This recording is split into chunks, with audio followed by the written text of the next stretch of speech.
There you go. Have a great meeting. Oh, the button. Yeah. Thank you.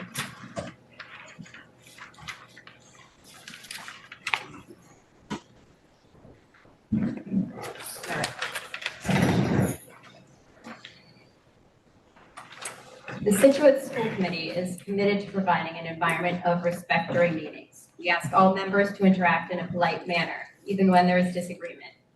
We value the participation of our community and want participants, including marginalized and minoritized communities, to feel welcomed and respected. We ask our committee members and all who participate to commit to these standards to support and respect our community. We'll call the October 20th, 2025 Scituate School Meeting to order this evening at 6:03. It is echoey. All right. We will begin tonight with public comment. Before I get into that, just a couple of reminders here from our policy BEDH, public participation. Public comment is not a discussion, debate, or dialogue between individuals in the school committee. It is an individual's opportunity to express an opinion on issues within the school committee's authority.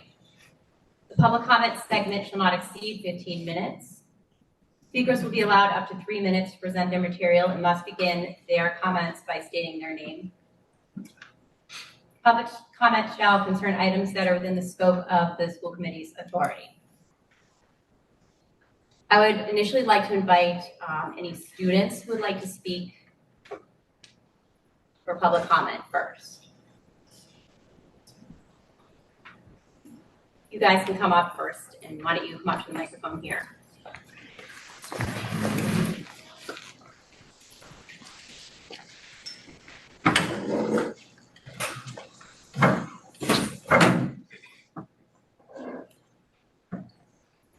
Hi, my name is Angelica Hajjem. I'm the president of our. I don't know if they can hear you too much. See if is the mic on there? Can you hear me now? That's perfect. Okay. Thank you. So, hi, my name is Angelica Hajjem. I'm the president of our school's robotics team. My name is Charlotte Lynch and I'm the secretary of the robotics team. We just wanted to take a moment to thank everyone for the new space that has been allotted for our club, room 127. It's been extremely beneficial for our team, and having the space has really helped us to keep our organization, and the members in our team are really enjoying it. We really appreciate the help from the committee, the high school admin, and our teacher and mentor, Ms. Hallahan. Thank you guys so much. Thank you for your time. Thanks. Thank you.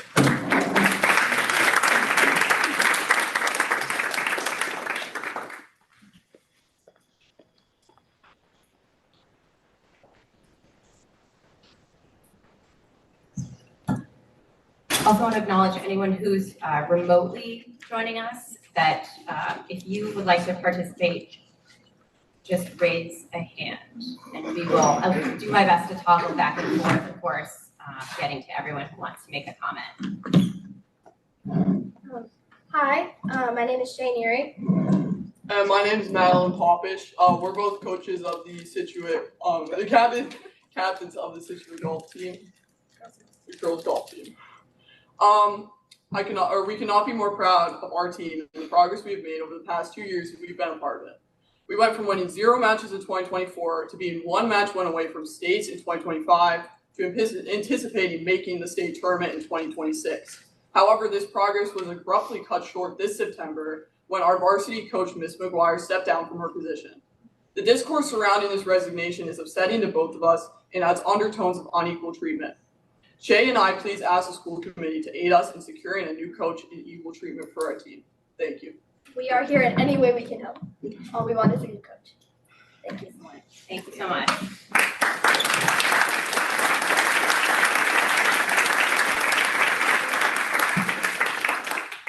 I'd like to thank the captains for advocating for the team.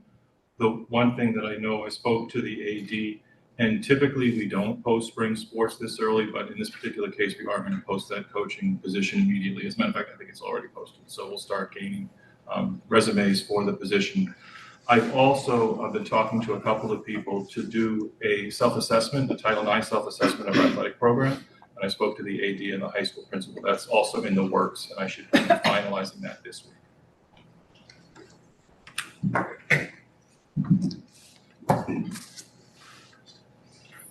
All right, any other students who wish to speak? Look and see if there's anyone online that's a student real quick. I'm not seeing any hands raised. Oh, somebody's.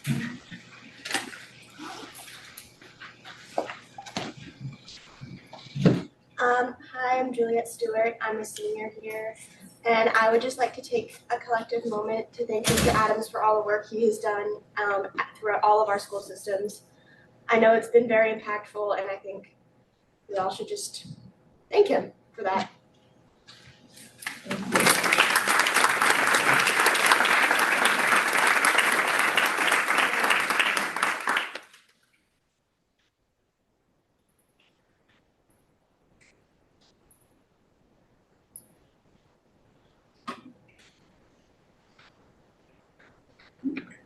Any other students?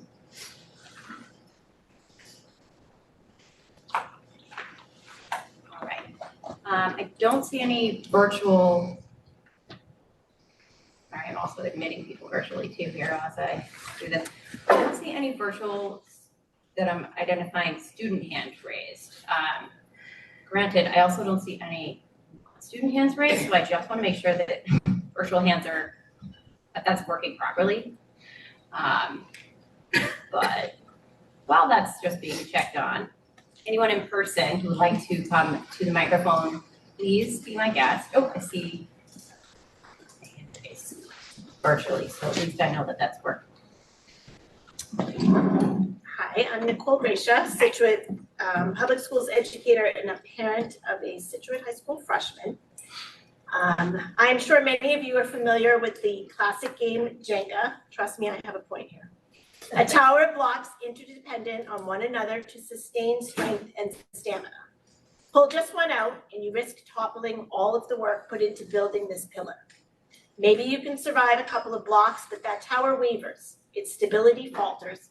It's never as strong as it was with all. Each block needs the others around it to hold it up, keep it afloat. At Scituate Public Schools, each one of us, regardless of role, has this effect on the other. We hold each other up. We stand alongside one another. And that is what makes the student experience here so special. I've had the opportunity to work alongside many supported blocks over the course of my 28 years here at Scituate Public Schools. But no one holds others up quite like Jameel Adams. His light, his love for everything that is good in this world, his enthusiasm and positivity has buoyed this district and kept our ship sailing in ways no one else has. Any challenge or adversity is genuinely met with love. Walls have come down, and Scituate Public Schools is truly a more inclusive place because of him. He will counter and say his famous line of always we, never me, but he is the reason there is such a strong sense of we. I've been blessed to work closely with Jameel as a lit team leader, among other endeavors. I've experienced firsthand the journey our students have traveled. When our students have been immersed in lit in our district, they come out of it kinder, more empathetic, more ready for the world around them and the one they face in their futures. I understand and appreciate that our school committee is committed to continuing the district's DEI efforts. However, pulling this block from our tower is more than a disappointment. I'd say it could have devastating consequences for our students and community. Jameel has empowered so many of us to speak for our students and support them in ways we may not have been brave enough to in the past. But without his leadership, without his light, I fear our district's tower will lose the stability that has been so carefully constructed, and our light will be dimmed.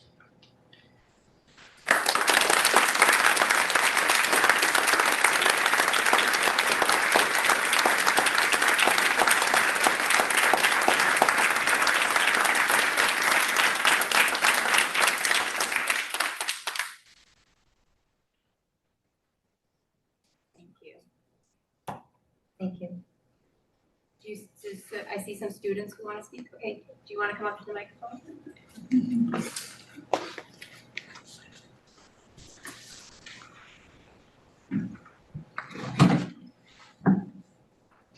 My name is Anna Forbes, and I'm a Jenkins student in Ms. McDonald's class. And I just want to say, like Mrs. Grisha, our schools are definitely like a big Jenga block, and basically, Jamil Adams was a big block of it. It was a big chunk of it. After taking him out of our community, he definitely made a big dent in our place and dimmed our light a lot, and definitely put our community in a little bit of a rough place. Hi, I'm Grace Seaver. I am also a student at Jenkins, and I will also say I was part of the lit team, and it's like a big difference without him. We feel like a lot of kids are like annoyed with that, and we all just want him back in our school system. We believe that I feel that some kids in our school could really use the help with diversity and equality in our public schools, because without that, that is definitely a big block taking out of our community, and that's definitely really important to us as a very brought together community.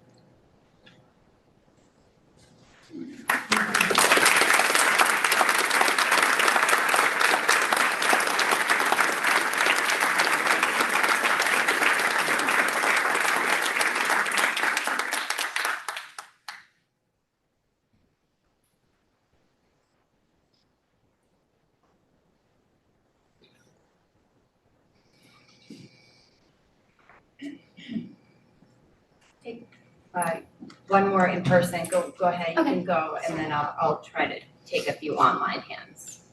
My name's Maeve Lynch. I'm a junior at Scituate.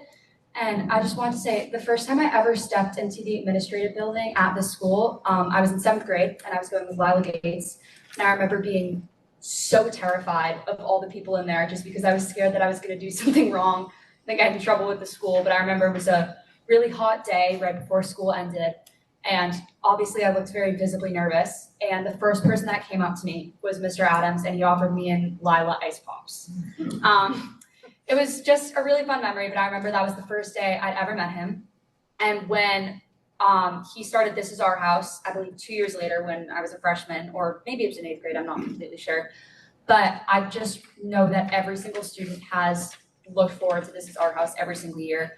I'm in a wellness class right now with a senior. Her name is Millie Murphy, and I remember she would talk all the time about how This Is Our House gets all of her hype and it gets all of us like ready for the year and ready to be inclusive and really open our hearts to people. And with Jamil, just like knowing him, I didn't know him super personally, but knowing him as long as I did, he's always been that smiling face that whenever you have a bad day, you can see him give you a high five in the hallway. And we have a lot of great supportive staff at this school, but Jamil has just been one of those people. He makes everyone feel like they have a place, even if you don't feel like you have a place at Scituate. And he did that with his LIP program, and he did that just by being around people and interacting with them. And I think his lessons are very valuable, especially in a time where DEI is sort of being looked at as something that is very like we shouldn't be doing it, or like that some places aren't committed.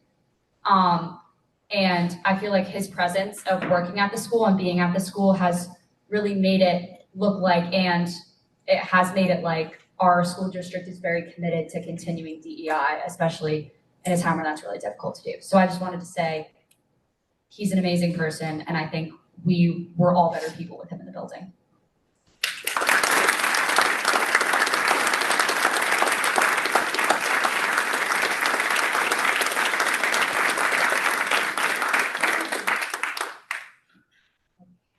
I'm gonna switch to virtual. Let's see, Michelle Ramapocha, I'm gonna try and ask you to unmute. See if that works. I'm muted. Can you hear me? I can hear you. I think we can all hear you. Go right ahead. Oh, can you hear me now? Yes. Oh, okay, good. So I'm I am also here to speak about Jamil Adams, and I second all of the sentiments shared. The only thing I will add is that and I know there are children from the district present here, so I won't state what happened, but when there was a event in the community that was very harmful and hurtful to Jamil Adams, his response, I think, was one of the best lessons that anyone could have ever taken from school, from their education, and that is that he responded with nothing but love and light. He joined the community together, and by meeting adversity with love and showing how, modeling that behavior, that you respond with care and love for one another, even when faced with hate. um, I think that fulfills his mission and the mission that we hoped for a director of diversity, equity, and inclusion. So I, I feel like this is a type of position where you're kind of um, you're destined to fail because there are no like measurable, um, you know, metrics that you can put in place to really weigh the value of a director of diversity, equity, and inclusion. It's not something that you can say, well, he had this many accomplishments and this many. I don't even know what the metrics would be for other roles, but it is something that's not easily measured. So, the problem with that sort of a role is that it will be kind of thankless and underappreciated, and I'm afraid that in moving away from Mr. Adams's example and moving on toward a broader definition of diversity, equity, inclusion that includes social and emotional learning, which is my understanding of what the actions being taken are. I think it dilutes and is a step backward. And it just sends a message to our community that it wasn't valued. And that the messages that he shared and the bonds that he formed and the community that he developed, is not valuable, is not valued.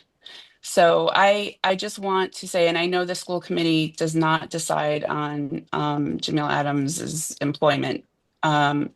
However, as a message to the interim superintendent and potentially to others involved in that decision, I would just say that I would strongly urge you to reconsider, not knowing, and again, like I know we can't ask about the circumstances around his removal, but we do know that this position is being eliminated, and that alone is reason for concern.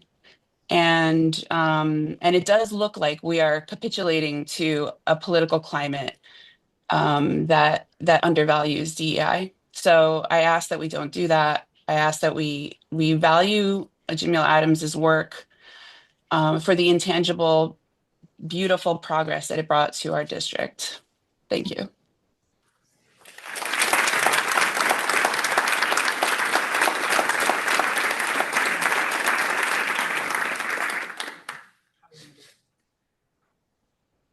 We'll just go back and forth. We'll make it easy. I'm Cheryl Rydell, and in years past, I taught here, and years before that, I worked with the school committee and several administrators in running a nonprofit here in town. I'm here today as a concerned parent. I spent some time before becoming a full-time teacher with the district in visiting some of the school committee meetings.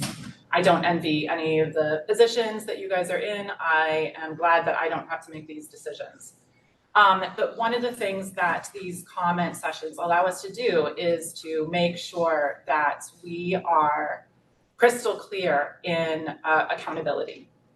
And I think that through the several hiring committees that I have been in and some of the work that I have done, both within the district and outside of the district in this sphere of diversity, equity, and inclusion, I think building on what Michelle had to say earlier, it's really important to define what it is that we value.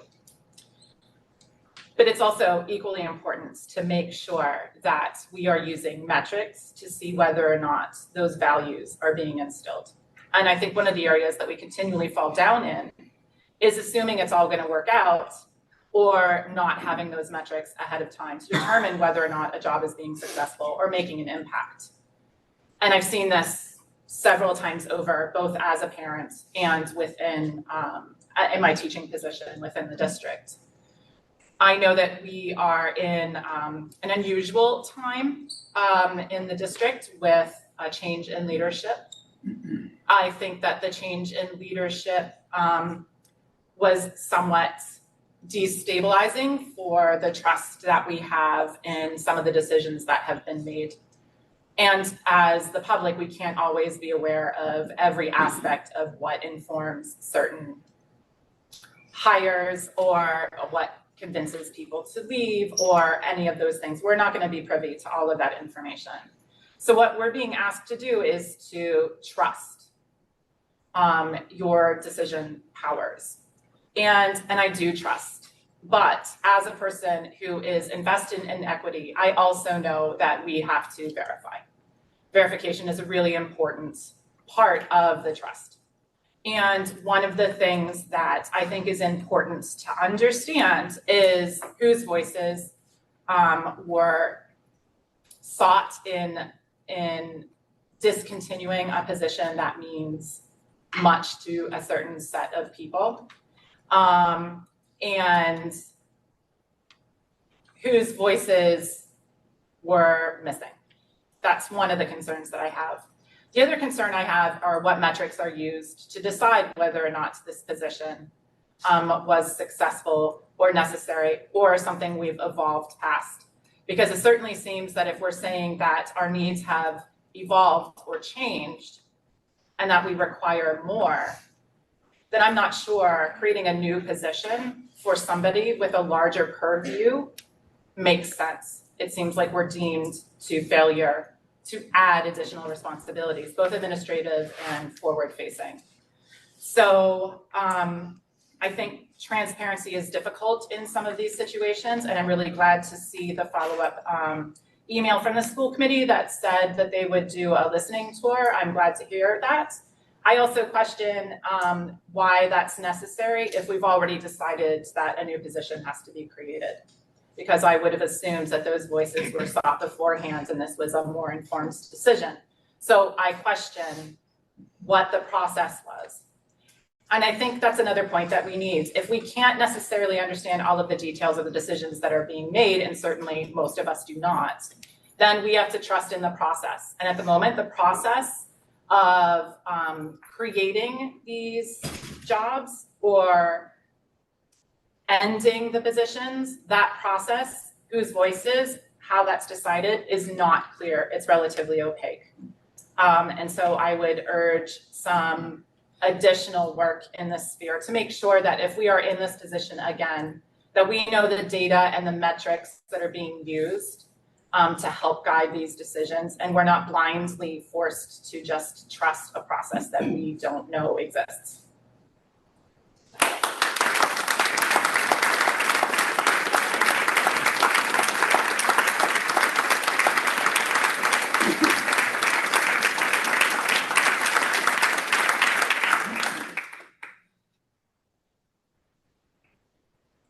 Okay, go to some virtual hands raised. Lindsay Newton is the next one that was raised.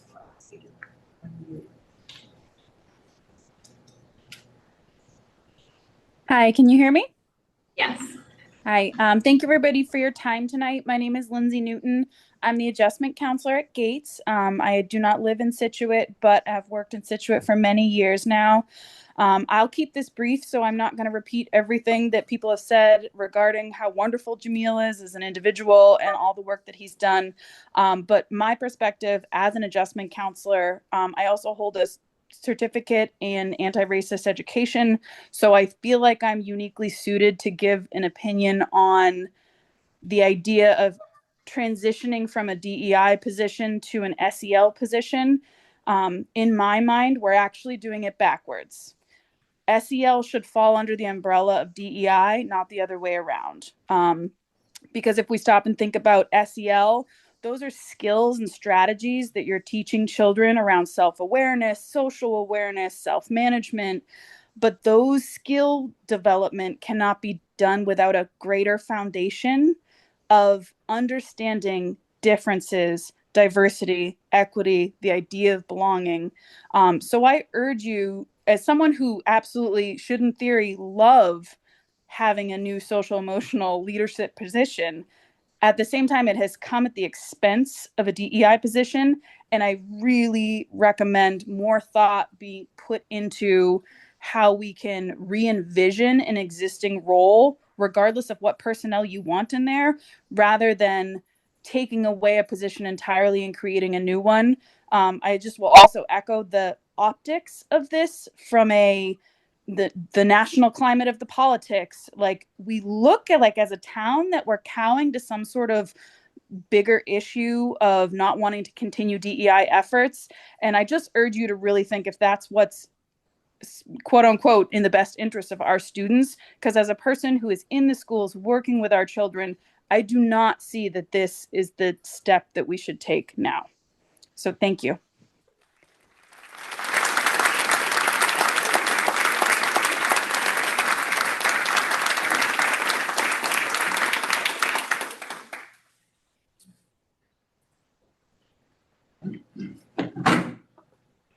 Hello, my name is Elena Rodell. I'm a current SHS junior, and I have known Jameel Adams since the pandemic. I first met him at the GSA open mic, which was one of the first social events that I attended after the pandemic. I just have one thing to say, which is, could everyone who's been positively impacted by the actions of Jameel Adams please stand up?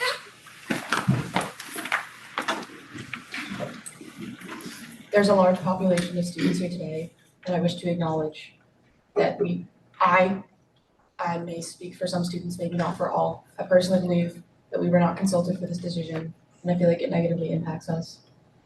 So if you say this is for the benefit of the students, which students did you ask?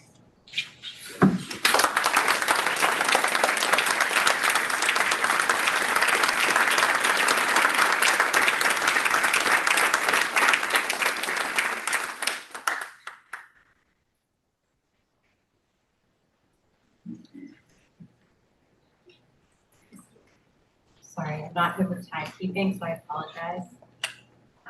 It's been 30 minutes, it's not my strength, but it's okay, I know it's important. So I'll go to Emily. It's the last hand raised virtually, so and then we'll do our in-person. I think we're probably wrapping up. I think there's probably 3 or 4 folks left, so all right, Emily. Hi there, can you hear me? Yes. Okay, great, thank you. Hi, my name is Emily Matthews. I'm gonna take a different tack. Oh, I live at 158 Clap Road, if we need to provide that. I want to identify a single line of policy GCA. Although such positions may remain temporarily unfilled, only the committee may abolish a position it has created. Noting that the school committee has the right to abolish any position it has created, I've spent some time and I cannot for the life of me find the public meeting when this position was abolished. I think I feel the frustration that others feel that the elimination of Jameel's position lacks transparency. And I question whether it aligns with the policy and was due diligence done to align this process with that policy. Thank you.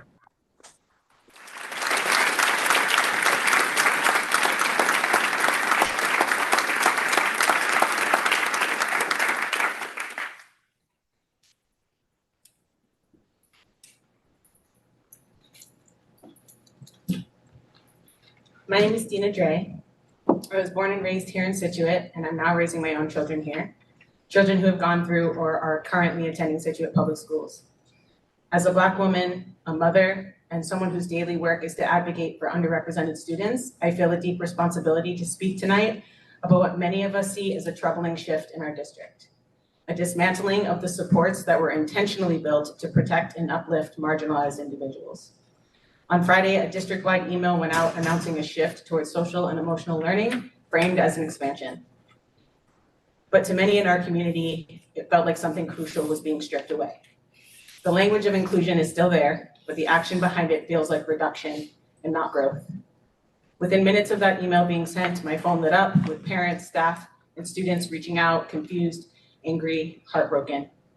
I share this not to center myself, but to give a voice to what so many of us are feeling and explain why so many people are here tonight.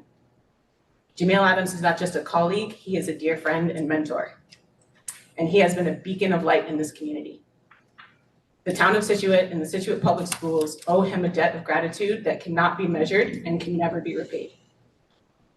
He has faced opposition, racism, and even hate crimes, and met every one of those moments with grace, courage, resilience, and his unwavering message of togetherness and more love. Scituate is a brighter and stronger place because of his work. And the way his dismissal has been handled is nothing short of disgraceful. There is no softer way to say it. To remove the only Black administrator that this district has ever had without transparency, without warning, without care or consideration, sends a chilling and deeply harmful message to this entire community. We gain nothing from the decision, and yet we lose so much. And I will be honest, I'm extremely nervous to be speaking here tonight because I worry that speaking out may put a target on myself. But I know that the work that I do every day is rooted in love, advocacy, and commitment to doing what is right. I also know that truth matters, that integrity matters, and that silence in the face of harm is not an option. So I urge this school committee to reflect deeply on how every decision made here ripples outward into classrooms, into homes, into the hearts of our children. And the choices you make now will shape who we are as a community and what values we teach the next generation to stand for. Equity cannot become optional. Thank you.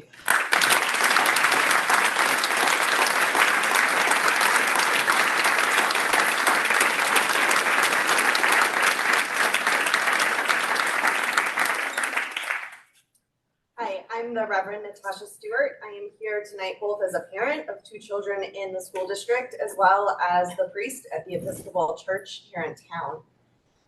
I just want to bring a slightly different perspective. I 100%, my children have benefited from everything that Jamil has done.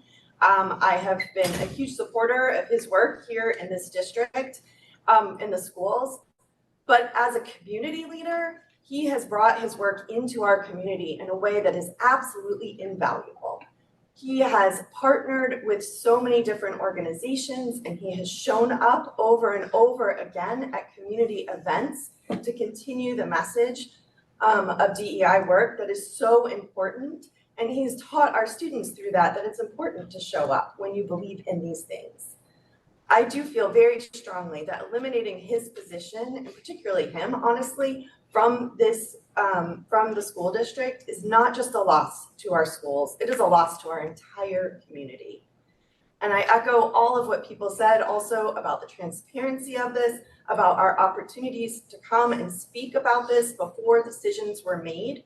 My church and me were here a few years ago when his job was on the line to advocate for him. And that was very clear that that was what was going on at that school committee meeting. And we weren't given that opportunity this time, which really disappoints me. And it makes me wonder, as others have said, about the transparency and what's really driving this decision. But I think that you're going to find that this doesn't just affect the students. This is going to affect everybody in town. And for that, I am just really disappointed.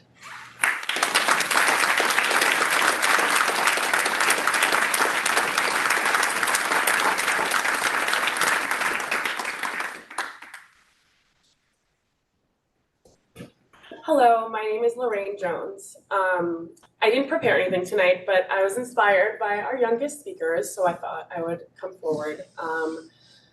I am a specialized paraprofessional at Jenkins Elementary School, but I also am a Scituate resident, born and raised. I went to Jenkins, I went to Gates, I went to the high school, and I have always felt invisible as a minority student. I've always felt voiceless.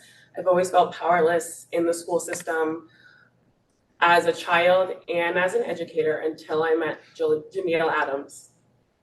After being introduced to him in my educational career, I've never felt more seen, more heard, more like I matter, more like I am valued for my perspective, for my experience. I've never felt more loved before at any of the schools I've ever worked at until I partnered with him in, I'm now the new club advisor for Lit, and I've never felt more inspired from working with him in my entire career. Just wanted to say that. Thank you.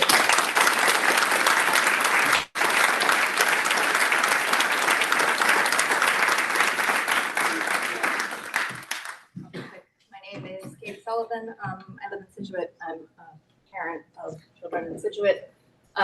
It is wonderful to hear all of the things about Mr. Adams, but I would submit that this was not a personnel decision, and that if it were, it wouldn't possibly be properly being addressed by the school committee, but this is a governance structural issue as far as changing positions, changing resources, all of those things. So I would urge the school committee to reconsider this. That was my first point. My second is I just want to comment on the communication that went out and the idea that social emotional learning and diversity, equity, and inclusion are either the same thing or mutually exclusive, or it's just not clear, because it seems that social emotional learning should be a priority. It's incredibly important, and just bird's eye view backing up diversity, equity, inclusion, and belonging was supposed to address the idea that the social emotional needs of all of the community weren't being equally, equitably addressed. So the idea that it reads to me like all social emotional learning matters. It's to take resources and focus off of diversity, equity, and inclusion now and say, oh, it's really because everyone needs social emotional learning is a very strange message to be sending. I feel.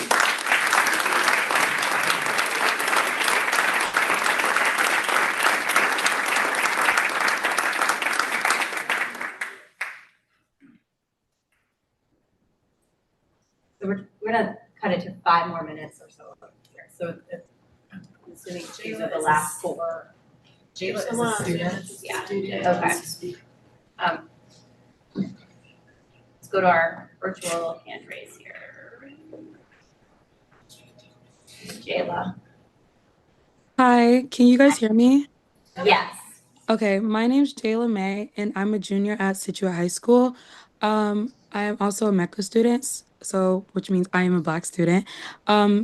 Hearing about Jameel Adams being fired by the school committee and the reason why, it's very displeasing, and I find it unfair that one, the Black students weren't addressed about this situation, and 2, hearing about students needing social emotional learning over DEI also seems very disrespectful, because in Scituate we have a Black community, and my sister who's in the middle school is going to be coming to this high school, and I want her to feel included. I want her to feel respected. I don't want her to feel as if she has to fit in with a certain standard in Scituate High School because of her skin color, and I want her to feel as if she's just the same as everybody else.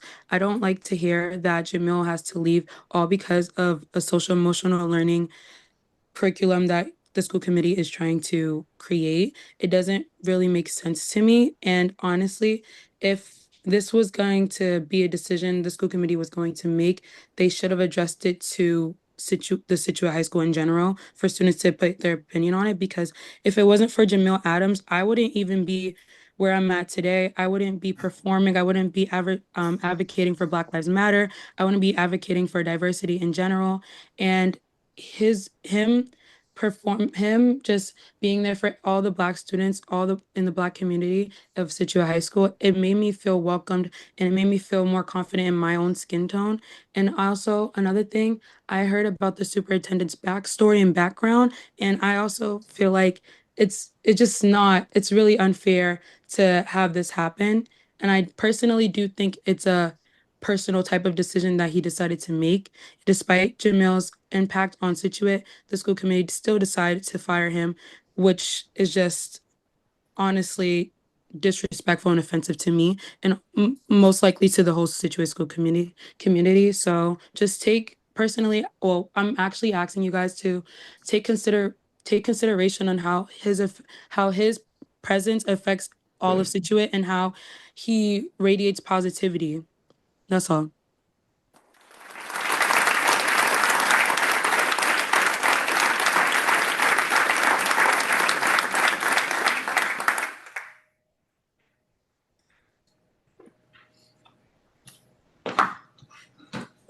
How you doing? I'm Luke Popish. Yeah, we got it. All right. Luke Popish, father of two girls who play on the Scituate golf team. I first wanted to say thank you to Ms. Brandolini for communicating with the parents that were concerned and for listening to our concerns. I also want to recognize Superintendent Rob for having a meeting with me and discussing the concerns. I really just want to call out the Rule 43.1 in the MIA.net handbook around equity and inclusion in sports. I appreciate that you all are doing an internal audit, but I would implore that the committee look at bringing in an external auditor to look at equity and inclusion in sports across Scituate High School.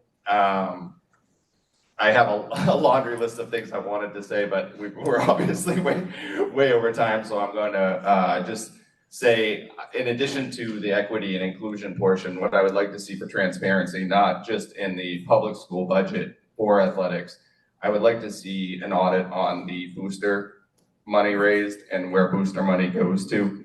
I believe that there's again, unconfirmed, but I believe there's a huge inequity there as well. And I know that all that money, once given to the school, becomes public funds and should be treated the same as any other funding for equity and inclusion. So I don't want to belabor the point, but I want to follow up with you all. I hope that we will get a report and some transparency.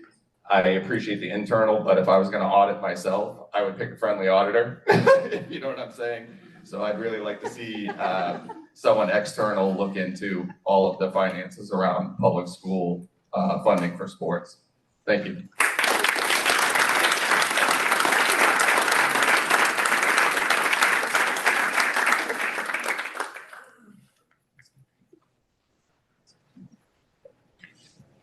Hi, Laurie Withrow.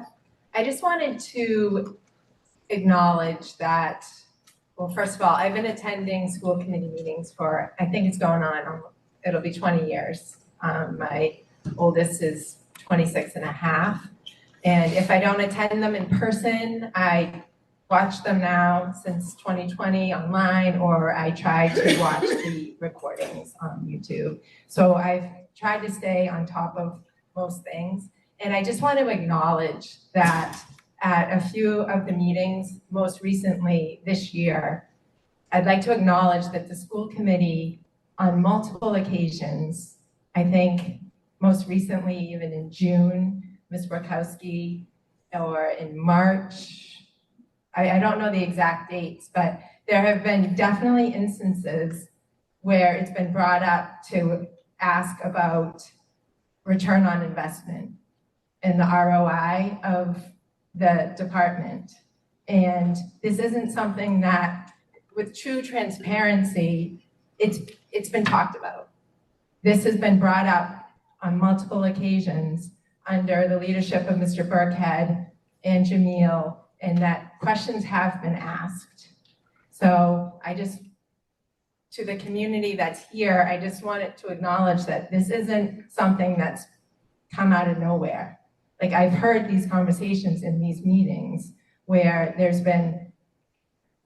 they've asked to measure what is going on and results. and ROI and looking at accountability and tax dollars and all those things. So I feel that this isn't something that has come out of nowhere, that the school committee has been doing due diligence. And when they've looked at all of the departments, this has been talked about, that this isn't just out of nowhere, that they are looking out for the community and making sure that every department is doing what it's supposed to be doing. So that's all. Thank you.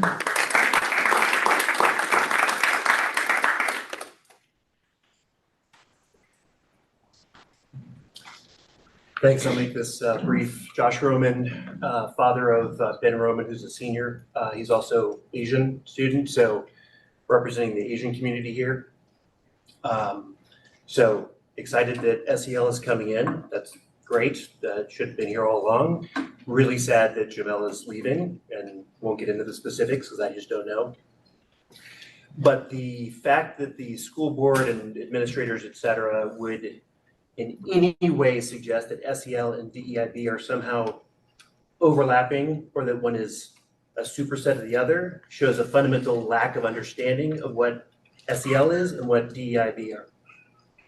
To the point that, I'm surprised that this has even gotten this far. My son has been bullied at Scituate schools from effectively when he started at Wampatuck up until relatively recently. He was assaulted in school.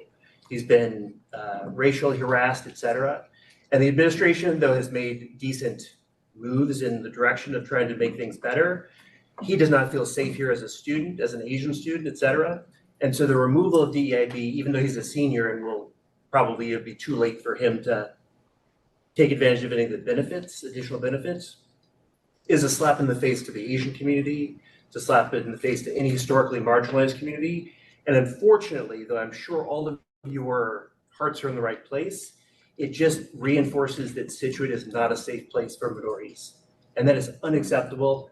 And the entire board needs to understand what that says to the community, whether the community is the white portions of the community or the marginalized portions of the community as well.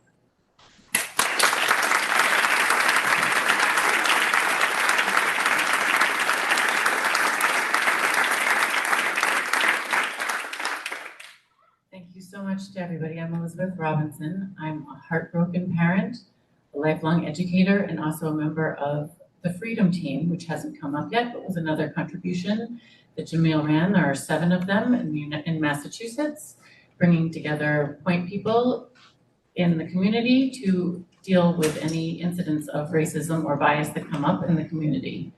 And there was a question today about, will the Freedom Team still exist without Mr. Adams, which blows my mind because he's the connector and he's connected so many people. And as an educator, I am an instructional coach in Brockton Public Schools, and Scituate has been a leader and a beacon for other districts. And coming from a place like Brockton to emulate what's being done in Scituate has always made me proud. And now I'm ashamed. Thank you.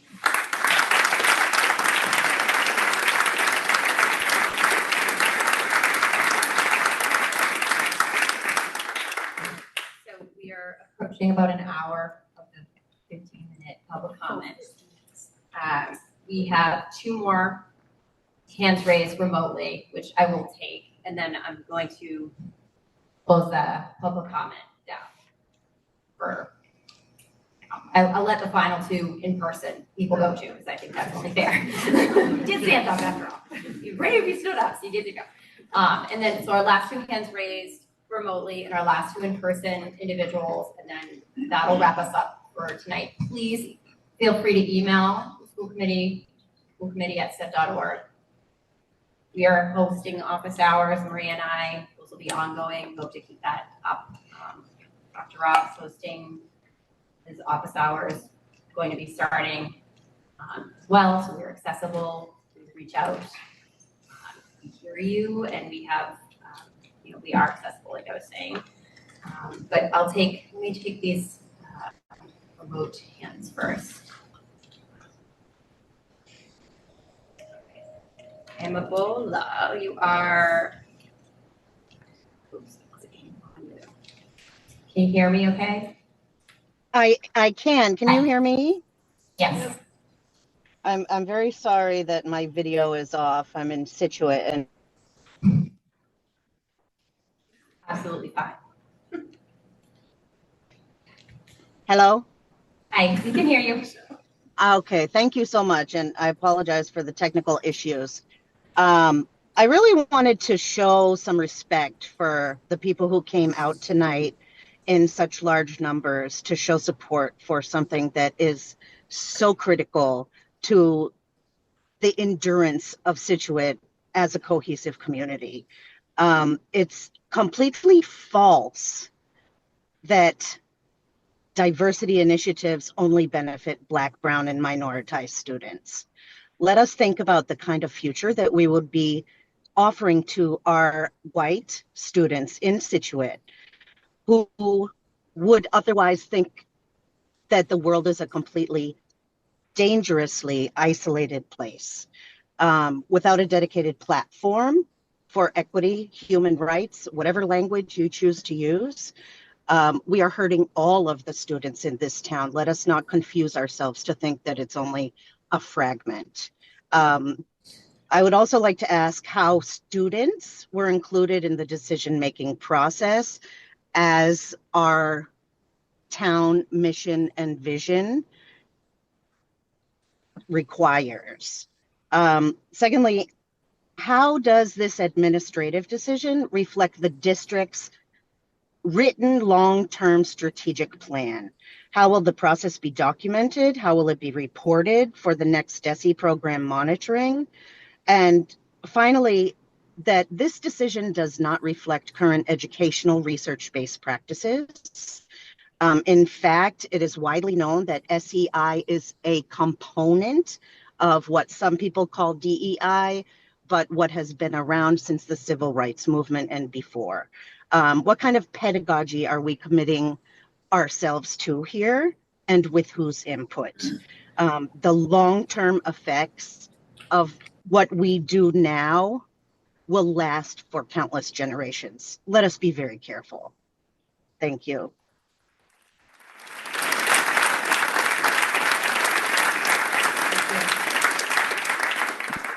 Thought I had one other remote hand raised, and I think I lost that person, and I'm sorry.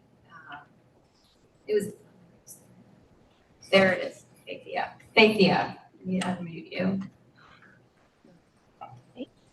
Hi, my name is Faithia Maroof, and I'm a freshman at Scituate High School. Hearing about Jamil's situation has had me heartbroken, knowing the impact that he has had in this community.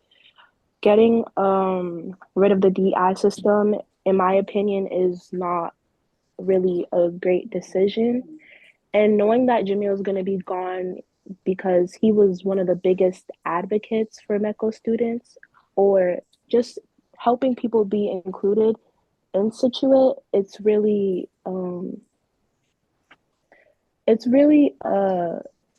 had me conflicted, because not only were students or like people not included in this decision,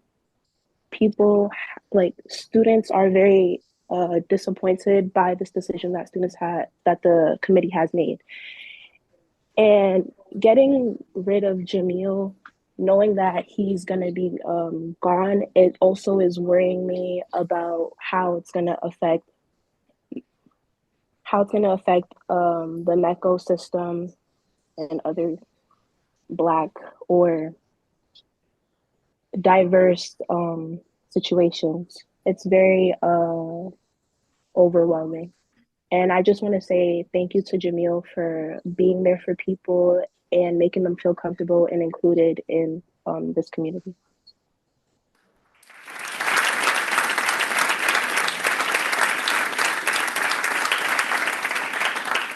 Thank you.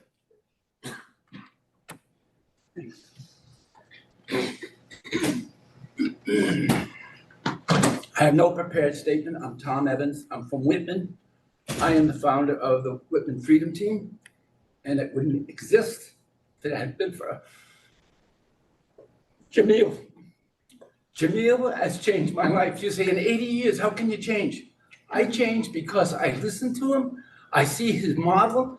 He is unbelievably sincere and genuine. I've been an educator for over 40 years. I've trained kids and supervised student teachers all over the eastern part of the Massachusetts. I've seen it all. And I'm going to tell you one thing. I'm going to tell you two things. You can believe me or not. There's two things everybody in this room wants. One is to be liked, and two is to meet with some success. And that's the job of a school committee, of a staff, of parents, all of us. And Jamil embodies that. The other thing I'm going to tell you, they're always talking about curriculum and this guideline and this one and measurements and so on. You know, the only measurement you need to do is to welcome every child, regardless of his or her color or any other kind of difference from the norm, and embrace them and provide them with the message, you matter. And believe me, once you do that, your decision will be an easy one, because Jamil has mattered. All these people sitting here, they're not sitting here because they're angry and they want their way. They know it's right. And I think people sitting in this room are correct. And Jamil's demand, not he doesn't demand, he's too much of a good man, but he deserves the support of this committee. And not only did he change the schools, he's changed my community and your community. It's not about 1, 2, 3 or a group who runs anything. It's all of us together. So I urge you to reconsider and see that Jamil does get a fair shake. Thank you.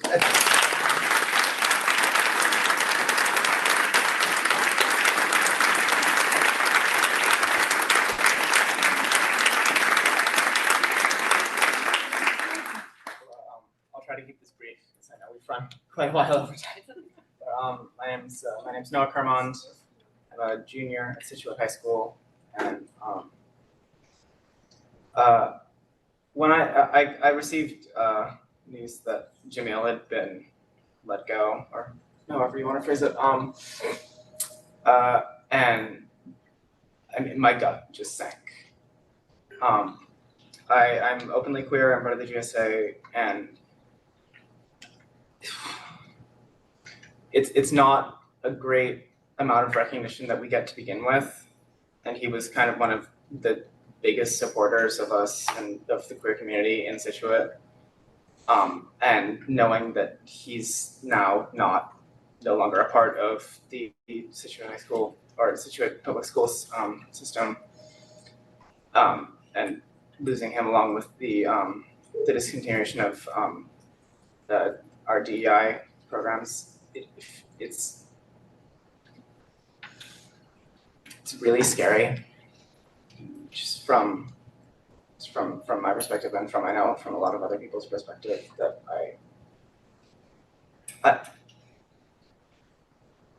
I urge you to at the very least consult the people who are largely being affected right now and largely would be affected and will be affected in the future if we don't reinstate some amount of what we had before.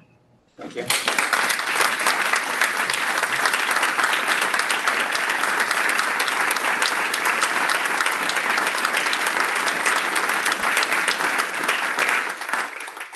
say you have proof of return on investment. Here, here.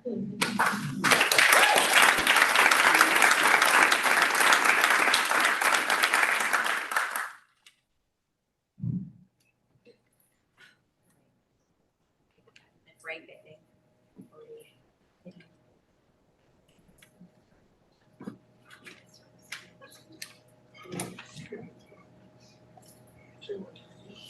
I think we're going to take a 5-minute break before we continue on with our student report.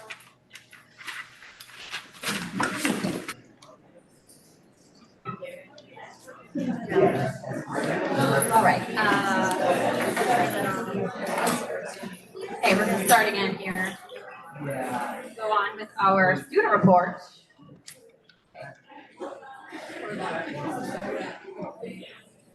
Right. Thank you. Just to start, I'm proud to say that our unified basketball team has started their season off. It was off to a great start. Games have been very well attended by staff and students. Scituate High School is implementing our new MTSS initiative. Administration is going to use WIN and Sailor Block to help support students identified through our MTSS process. SHS continues to meet with their mentor group to plan leadership roles for the upcoming 2025-2026 school year. One of our goals is to help support incoming freshman students. Once again, the SHS Select Choir was invited to sing the national anthem at the opening of the annual convention of the Massachusetts Coalition Police. This event was held in Hyannis on Thursday, September 18th. Our robotics team went into a preseason competition in Billerica and placed second. This is a great start for our team. SHS was also recognized by Special Olympics of Massachusetts as a unified champion school. Big thanks to Mr. Payne, Ms. Nyberg, and the coaching staff, and all of our unified sports athletes for this great honor. Our September Sailors of the Month were Jacob Kenaway, Mackenzie Barnes, Emily Newkirk, Micah Mulder, Charlotte Lynch, Catherine McLean, and Jayla Mae Stevens. College, Career, and Community Day is Wednesday, October 22nd.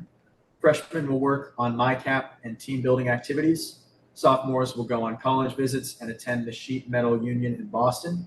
Juniors will participate in Credit for Life, and seniors will complete community service with the elementary schools. Principals, department chairs, and central office are taking the RBT ATSR course this year to grow our practice as leaders.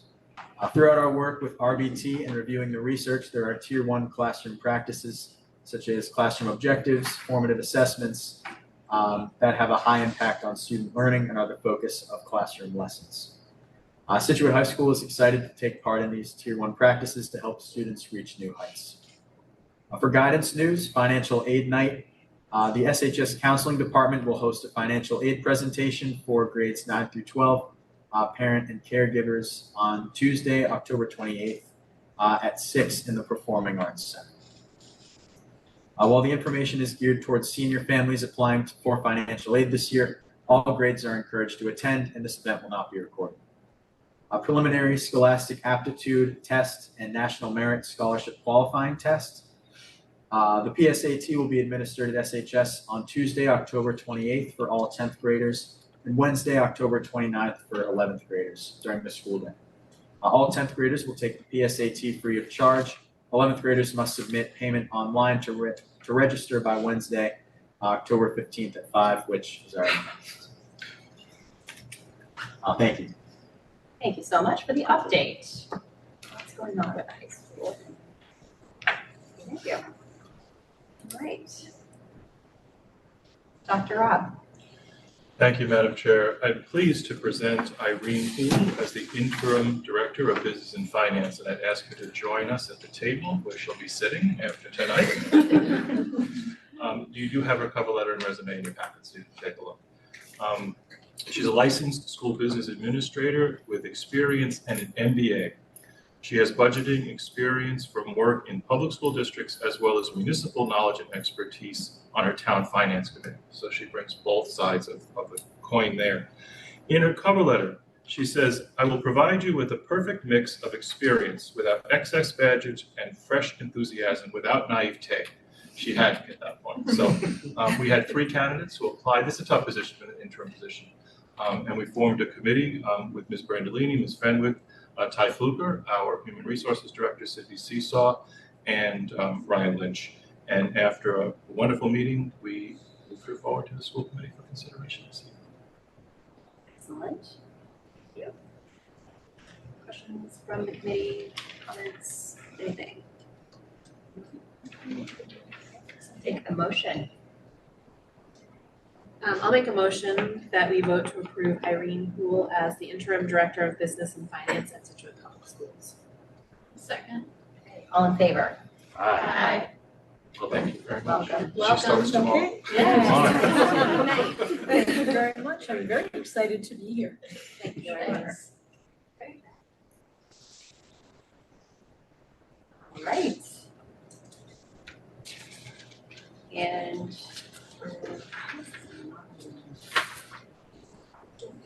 Yeah. Oh, yeah, Jackie. All right. Yes. Jackie Frangello, our Director of Educational Technology.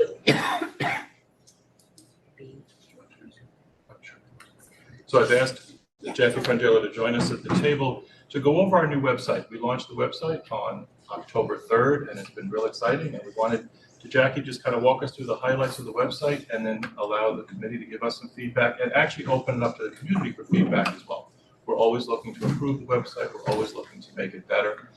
This was a big change over the summer. Jackie and her team worked really hard with the principals and all the stakeholders here to launch this website on October 3rd. I kind of threw down the gauntlet. It was a bit of a pressure to get it done, but we need this. We need our ability to communicate with our constituents here. So I'll turn it over to Jackie just to walk us through the website, show us the highlights, and then, of course, answer any questions. Hi, thank you for having me tonight. So as you know, we have partnered with Parent Square to host our school communications and our website. So over the past summer and up until 3 weeks, we relaunched 6 websites. So we have 5. We have our main district website, and then we have, 6. I can't count tonight, it's been a long time. And then each of our schools have a website. So I'm just gonna take you through, we kept each site very simple. So it was easy to locate the information that our visitors need to find. So here you can see that this right here is our district website. Our district website does have a slightly different look than each of our schools. We wanted the schools in the district to kind of set each other apart. So here we have the Scituate Public Schools district website. It then flows into all of your navigation menus where you can take a deeper dive into whatever information you're looking to gather from the website. We have our welcome. We have some quick links. These links were, I would say, the most popular links on our older website that people were visiting. So we decided to keep those on the main page. We go down and highlight our core values, our mission statement, and a link to each of our schools, and then our upcoming events for district-wide. So we wanted to keep the pages simple, highlight most of the areas that people are coming to our sites for. So this is just the front page to our district. The other thing that we wanted to implement was quick links.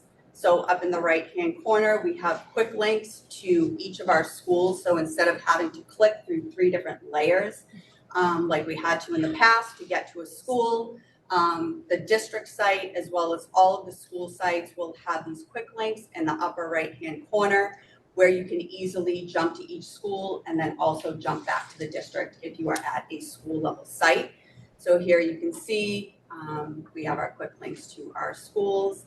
And then we also have a Find It Fast, which we thought would be really helpful for our visitors as well. And we put some of the most visited places that families are looking for. They're always calling the schools trying to figure out how to get to. So like Aspen, lunch menus, transportation.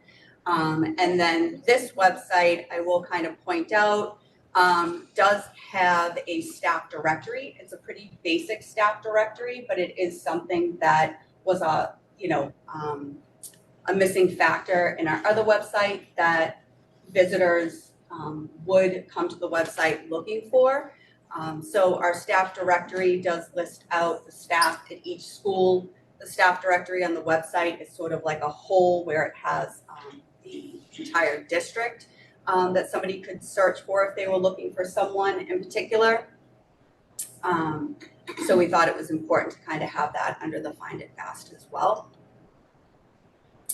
So this is just our district page. Like I said, we have all of our different navigations where you can, jump into each category and go and locate the information that you're looking for. Very similar to our previous website.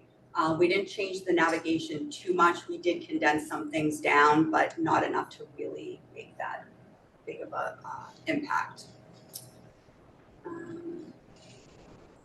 I will hop over to a school. So all of our schools have the same layout. It looks a little similar to the district. I'll also point out that some of our sites and some areas of our website are still a work in progress. So we're still collecting images, information to update some of the areas. So you'll notice here at the school level, when you are at a school, it will have the school name. You will have your quick links over here. So you have your quick link back to the district site, quick links to another school. So if you're a family member that has children at different schools, you can jump to another school, and then there's still your find it fast. Each school does have a set of their own navigations. They are pretty consistent across the schools with the information that's there, but the information under there will pertain to that particular school. Below that, we still have our carousel of images that highlights the events and all the great things that are happening at our schools, which I know a lot of our visitors absolutely love. Once again, this is still a work in progress. We do have some images here. This blank blue area, this is where a little description of what is happening in the picture will go. But with timing and trying to get everything up and running, we didn't get to that yet, but it is something that we will be starting to work with our schools on and keeping the information and the images fresh up on their home pages and kind of giving a little insight into what some of these events that they are sharing. Below our carousel, we then have some more quick links that we thought would be very helpful for our families going to the website. Lunch menus and Aspen are always two biggies, so just wanted to keep that going. And then on each school page, there is a nice little welcome from the principal, a little message from them, and then it rolls into the school calendar.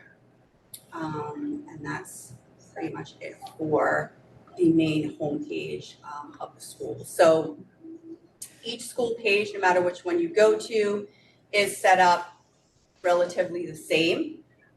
They all will pretty much have, I would say, the same consistency with information. Obviously, the high school have a little bit more. They're a little bit more robust with some of the programs that they have, so they'll have a little bit more information than elementary or middle school, but everything is here. Same setup, same welcome, and we are just continuing to, go through the site, continue to make sure that everything's updated. Still working with some schools and departments on getting some updated information, but it's a work in progress. I think for 6 websites in the time frame that we were able to roll it out since June, speaks, great things about the district and how serious and important we feel that this information and tool is. I do want to point out that along with the website, so the website will function slightly different than our last website. So our last website, all the communication was pushed to the website. And all the posts and information were right there on the home page. That is different with this platform. That information will not get pushed to the website. So ParentSquare has their own communication portal, which all the communication will be housed in. So that's where parents, guardians will go to get the information. So it's not something that will be bogging down our website. We wanted our website to be clean, consistent, and have just the basic necessary information and not get boggled down with the communication. So for each school, under our school, there is a Parent Square page that I just want to point out. And this page here will, go back to the district. It will tell you how Parent Square works as far as communication goes. It will tell you how you can customize your communication. So with Parent Square right now, everyone receives the communication via email, just a standard email when a school or the district pushes out communication. Parents can customize and control how they want to receive the communication. That was another piece of feedback that we received from families, was that, you know, some people didn't want to receive it in email, and they didn't want their email to be bogged down by communication. They wanted to control how they received and looked at their communication. So with Parent Square, it gives you two different ways. You can stay with the default way, which is you just receive it via email, or you can log into the Parent Square portal or download the app and customize it. So you can choose to only receive communication via text, or just through email, or all the ways. You can also choose when you receive it. Do you want it when it immediately gets pushed out, or do you only want to receive it once a day? So this page right here kind of goes through and explains that every parent guardian in the district that is in Aspen, that is like the main contact, they will have Parent Square accounts, and their information or the account that's set up will either be set up via their phone number or their email, whatever they have on file with us. So all of that's explained in this information here. So if there are any families who haven't quite taken the next step with Parent Square or want to learn a little bit more, they can go to this page and either download the app or continue to just get it via email. The other thing that I do want to say is that we are still in the very, very beginning stages with Parent Square. So with the website, with the communication, we're all still learning. All of the schools are doing a great job with learning the new platform and trying to get their communications out and customize and tailor them to their communities. As time goes on, there are a lot of different pieces to Parent Square that we will be embracing and rolling out, but it's just going to take some time to make sure that everyone is trained and comfortable and is ready for the next step with Parent Square.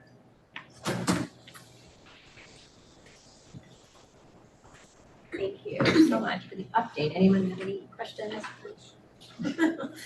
I was looking at the directories and including the school committee, and there's no emails for staff. Right, so there is the ability to have email. We did actually have it turned on, but the thing with that is that the email feature with Parent Square does not filter who is sending an email, so they don't verify if an email address is accurate or not or real. And we did receive some spam type emails that came across to some staff members and administration. So we felt at this time, as we're still in the beginning stages, and Parent Square doesn't have the ability to verify or put some sort of verification on being able to send a message, that for right now, while everyone's getting used to it, it's probably best to just kind of. But on the school, each individual school site, you go onto the directory and it lists all the staff that work at that school, but there's no email to. So is that connected to Parent Square, or can we have the counseling department? They have the phone numbers, but there's no emails for the guidance counselors at the high school. There are. If you click on their name, it Oh. does pull up a to a form.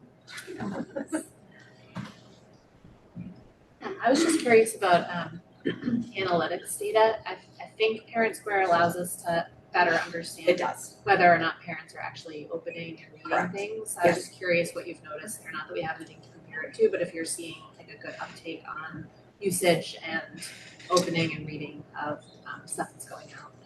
Yeah, I mean, it's very helpful Yeah. to be able to do, like, when a communication goes out, if someone reaches out and they're like, hey, I didn't get that, we can go in and we can say, yes, you received it on such and such date, you haven't opened it yet, or there also is a feature where some people have accidentally unsubscribed, so they're not getting the communication. So we can go in and be like, oh, it looks like you accidentally unsubscribed, let's help you rescribe. Yeah. So it does give us more flexibility. It also lets us know how many people have downloaded the app, how many people have received the communication, who's opened it, who's, so. How are we doing on downloading of the app? Do you have a sense? We could do better. Okay. Just curious, like how much do we need to keep talking about it? I mean, we only have about 40% of families. That's helpful to know. Yeah. I try to share my weekly update every week. Wow. Yeah, and I know the principals and everyone's been doing a great job. I know at open houses, so it's a work in progress. It's so new. So I think over time, and that could just be some people's preference. They just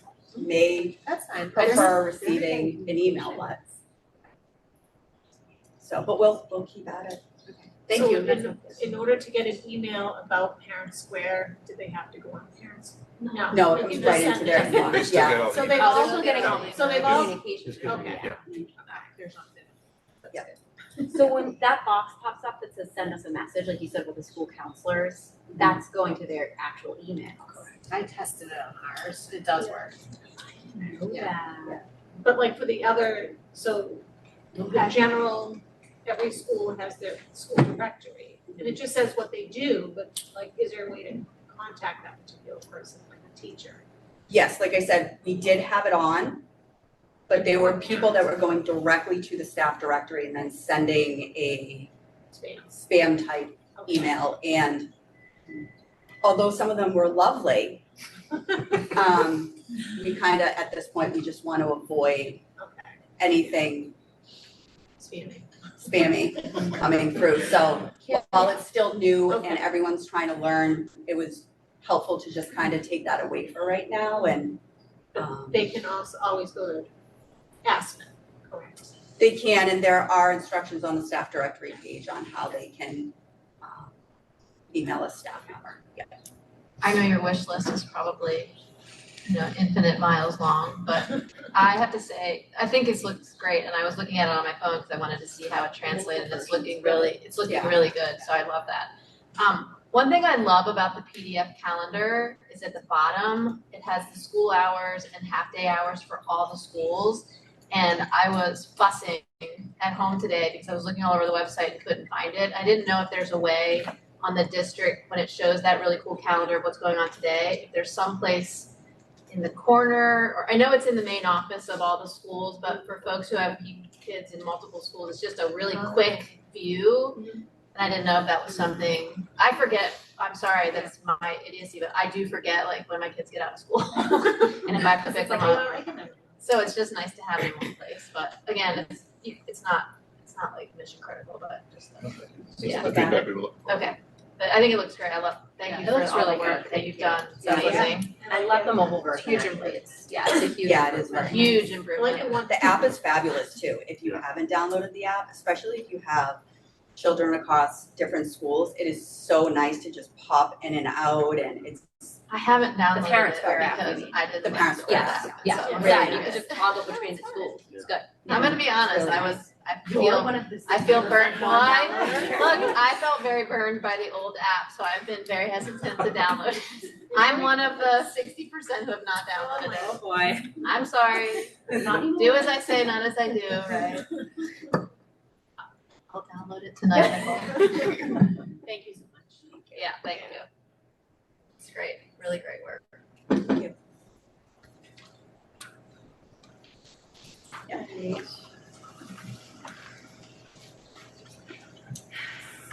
Assistant Superintendent Lynch. Let's talk about the school calendar 26, 27. Yeah, speaking of the calendar.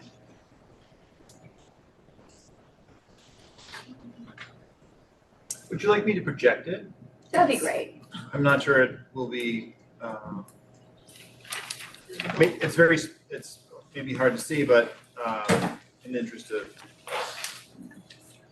sharing, happy to.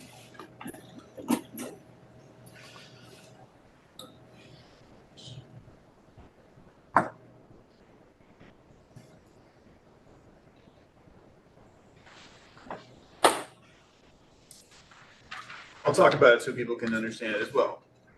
It's kind of small. So thank you. This is the part of our commitment to share the potential calendar as early as possible. So you've had a chance to look at this. I'll just point out a couple of things and then the committee can discuss it. In line with last year, the first day of the proposed first day of school for 26-27 for students in grades 1 through 12 would be Wednesday, September 2nd. That is the Wednesday before Labor Day. The professional development day for staff would be 2 days before that. They would come in those 2 days, August 31st and September 1st. And then students in grades 1 through 12 would come on Wednesday, September 2nd and Thursday, September 3rd. There would be no school on that Friday right before Labor Day, consistent with this year. And then the school year would commence with our PK and K students on the Wednesday after Labor Day, which is Wednesday, September 9th, 2026. The next question people typically ask is about educator professional development days. So next year is midterm elections at the federal level. So that means that Election Day will be held statewide and nationwide on Tuesday, November 3rd. So that would be the third professional development day of the year. Again, the first two are right before students start. Tuesday, November 3rd, Election Day would be educator professional development. And then the last one is Monday, March 15th, consistent with the way we did it this year, would be the fourth professional development day. Graduation day for 2027 would be Friday.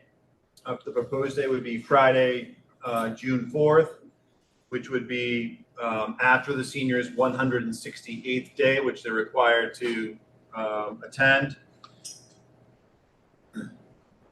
The rest of the student body in grades 1 through 11 is required to go 180 days, and the 180th day with good weather would be Friday, June 18th in this proposed calendar. And per DESE regulations, we're required to make a calendar with 185, so people are aware of what might happen if it snows, and that would carry us to June 25th.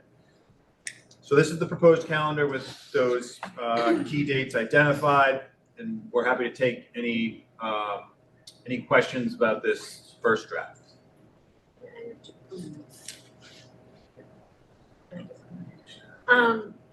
So in the middle of the calendar, when you have the election date, can you like put in like PD/election? So, because I mean, just glancing at it, I figured there was no school, but not that there was PD. And I was like, where's the PD in November? Oh, that's right. Yeah, Where? underneath the no school list. Yeah, it says half day. Scroll up. Support staff. Oh, you're on the. November Right, 3rd, but like- educator PD day. Right, but like up here, it says March 15th, educator professional development. Oh, I see what You you're know, saying. yeah. Oh. And then Juneteenth is the 19th. Is it gonna be Saturday, not like, some kind of holiday? I looked They it do up the day- actually, yeah, it's one of those holidays that is observed on the day. The day of, okay. Yes, I did look that up, Okay. for sure, yeah, so it is observed on the 19th, which is a Saturday. That's good. I had a question about the start of kindergarten and preschool, Question. being on the Wednesday.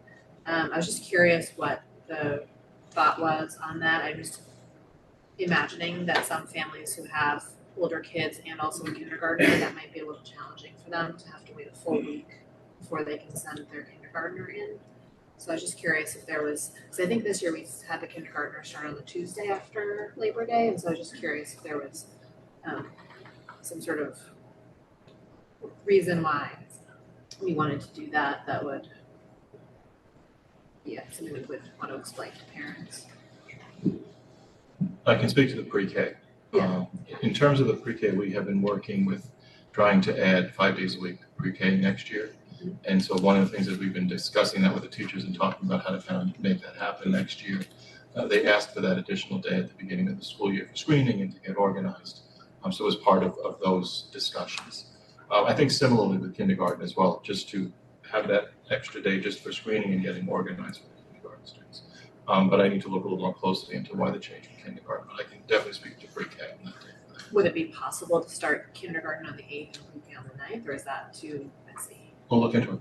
I'm just trying to think about families. I think a week between schools starting dates is really tough. Childcare wise and just sort of family vacation and planning wise, I just think that's gonna be challenging. That's exactly why we're bringing this up now. Yeah, it seems like a big separation, but. Yeah. I mean, we have the 4-day weekend in there, so, you know, it's not like Yeah, it's horrible, Labor but Day I just, it does sort of, yeah, it looks like more on paper than it is in Right. probably practical. practice, but I don't know, I just wanted to, that was my Yeah, one. it's really like a day. It's actually really, yeah, like 2 schools.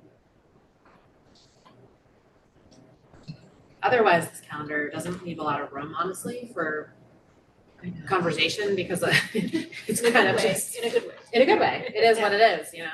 There's not a lot to discuss. the way it It's just the way it falls. Yeah. I think having a half day on the 23rd of December, the day off on the 24th and 25th is logical. Done that before. We have off through Friday the 1st of January, meaning we start up again on the 4th. That makes sense. So I don't know. There's not a lot here to It kind of have fell into opinions place. on. Yeah. Yeah. One of our next steps would also be bringing it to the Professional Development Council, where we're required to share the draft calendar as well. So that's this week. So that's Wednesday this week. So share that with the Professional Development Council as well for any additional input. And then, like Dr. Rapp said, to check with the K and PK start. Yeah. Because this hasn't been internally circulated until the committee has looked at the first draft. So our next step is to collect some more feedback internally as well. Okay. And our next steps, so the public knows, we don't have a meeting November 3rd because it's town meeting. So the next time we would discuss and vote would be the 17th of November, if I'm not mistaken. So if there is comments to be had on the calendar, it would be between now and then, so that on the 17th we can have that vote ideally, and then we'll have a calendar settled for next year on the 17th of November, which has got to be a record. One I'm happy about. Yes. Yeah. It's a big shift. Yeah, that would be great. My only comment, but I think I just answered it, is the December 10th date is parent-teacher conferences district-wide. That's a new starting this year, correct? We haven't yet done. December 10th. Looks like this year it's December 11th, so it would be consistent with that. I don't think that we haven't been through that. In the past, it's been middle and elementary. Yeah. No, that's I'm sorry, that's not correct. They have to be on different dates.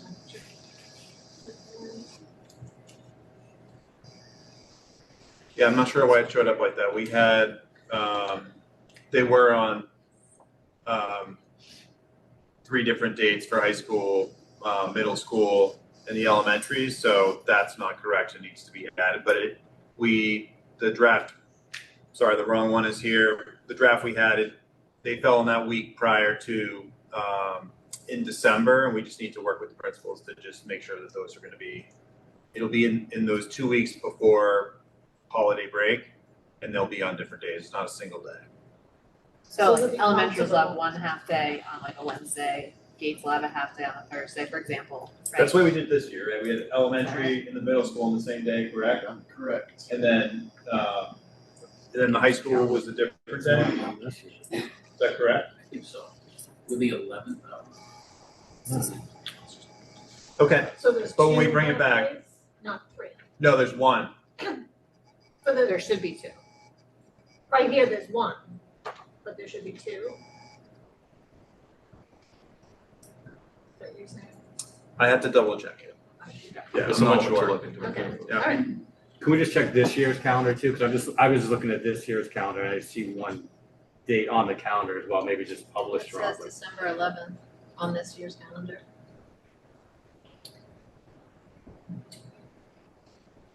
Yes, I don't remember what we agreed upon for this year, I'm looking at it right now. because it's a new format for Yeah. most for the district. Yeah, we'll review it. Okay. We'll respond to this year as well. Okay. Okay, just give us a moment to just take. Yeah, thank you.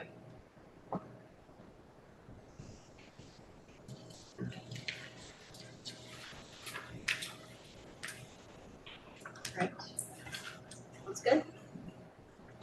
Yes, thank you. for doing it early. Yeah. I know that we talked about it as a committee over the last couple of years and we finally Just gives did it. families. It's hard peace of to mind. remember because we had to have it published have a draft in October to review by the end of November. And if we hadn't done that, that's when you get pushed into January. Right, it's really You know what I easy mean? for it Like, to go it's from very October easy for to it take February.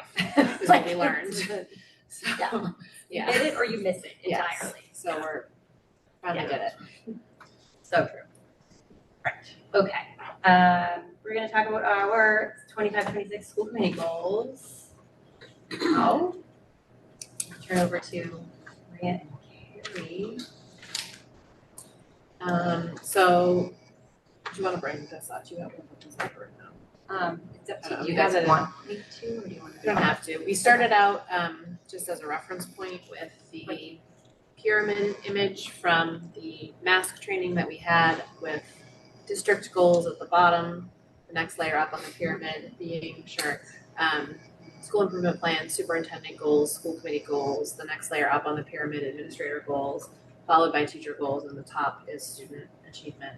And so that's kind of the framework that we've been thinking about when we've been thinking about our goals and how they kind of drive from that. The next image is a little circuit board, and this comes from when we were preparing. Nicole and I had a conversation about how sometimes the goals that we are setting, it feels as though we have this complicated circuit board in front of us, this system that has the potential to light up, all the time, all the houses in Scituate, but we can't actually touch it. And all we can do is sort of hope that we are asking the right questions and, making sure that none of the little wires are broken down and that we are, watching all the things go in the right order and that they're going in the right order, but we can't actually always know. And so for us, setting goals can sometimes feel a little bit removed as a process. And so I think this is just something that we've talked about a little bit recently. Yes. Sometimes Maria and I work 40 plus hours a week on. And so this was one of those times. I don't know if this is making any sense, but this is what we were thinking when we included this image, because I think sometimes we've gone in various places with our goals. Do we go to something super micro, like let's get better at communicating, or do we go to something more macro that's like, what we really want to talk about is student achievement, right? That's like our actual end goal. And so how do we land in the right middle place where we're making goals about things that we actually are in our purview, but are not going to be distracting to the work of pyramid, right? Because we all need to be kind of in that same. Okay, that's the lead up. Ta-da. Ta-da. So, and Carrie and I worked on these. This, as a reminder, started in the summer with our retreat.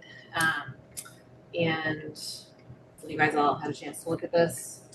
I can keep giving a quick voiceover, but the first one is about approving a triennial district plan that really hones in on academic and instructional improvement. So this would be something that kind of puts a sharper point on some of the pieces of our existing strategic plan that we are at the tail end of. And we realized, needs a little sharpening in a few places in order to be more effective. And so the idea of a triennial district plan is that it would be 3 years, sort of be a bridge from where we have been to where we're going ultimately. And this would be a space where we can start including more specific academic proficiency targets for students in reading and math, as well as some of those SEL action steps. that we know the district is going to be working towards through June of 2028. We talked about, in that plan, really getting granular in proficiency targets both overall and annually, so that they could be a little bit more measurable than just saying, we want to get better by X percent over 3 years. That's like a really big thing to say, and so we're trying to think how we can make that feel more bite-sized. So that's the first one.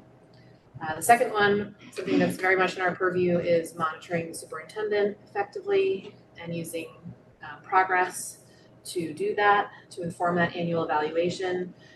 Also, we talked about wanting that annual evaluation to feel less of a big thing and have it be something that we're more checking in with frequently, so that it feels like when the end of the year comes, we're kind of like, oh yeah, we already know exactly where we are. This isn't, feeling like we're on a stage and pulling back a curtain. It's more like we've been in this conversation all year. And so to that effect, talked about sharing progress goals quarterly, and which gives us an opportunity to give more frequent feedback.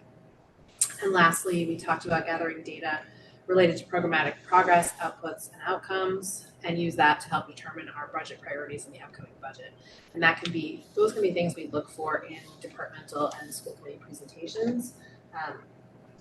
School presentations at school committee meetings. And again, this is something we've talked about for a long time as well.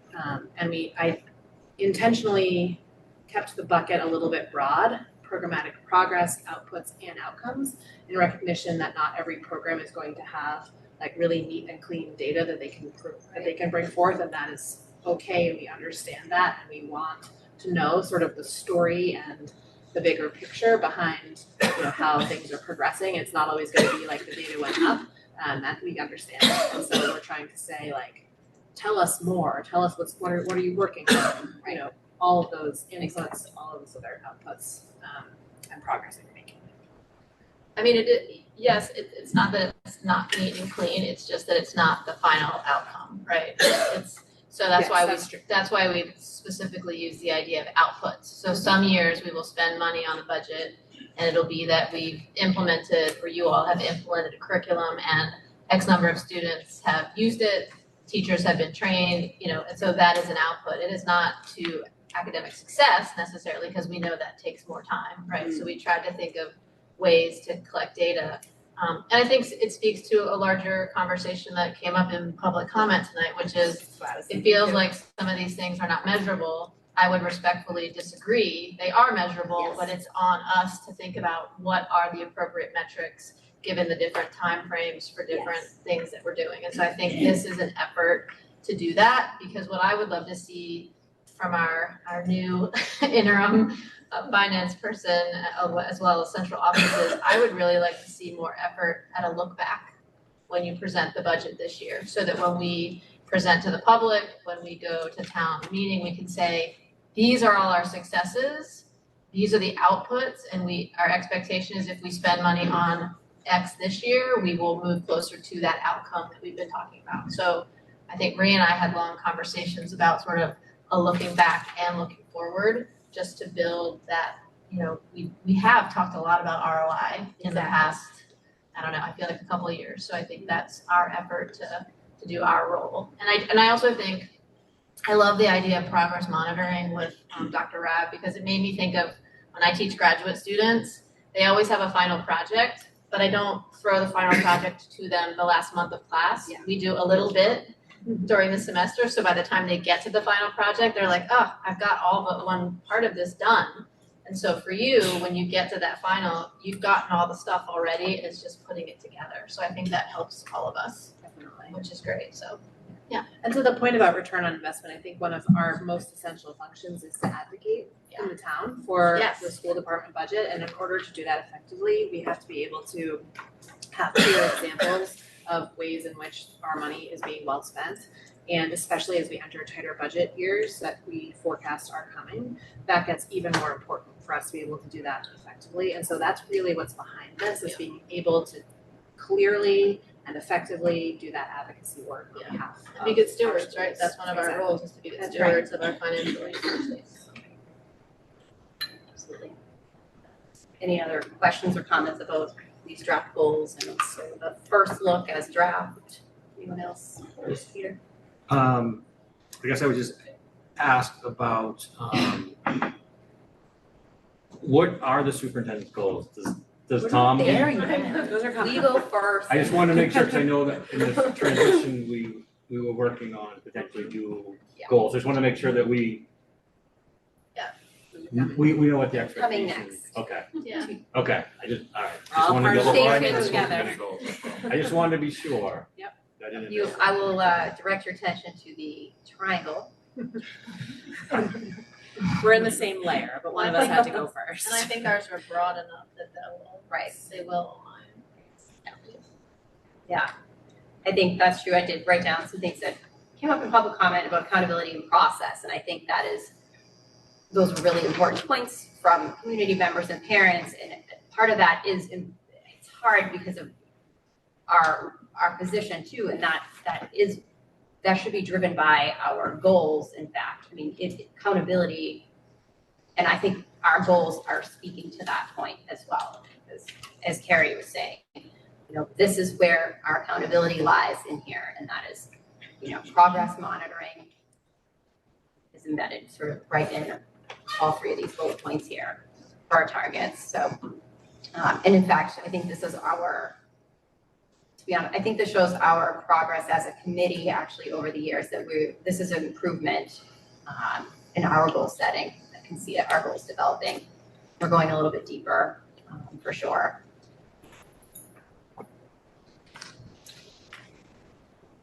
All right. Anything else? No, thank you for putting it together.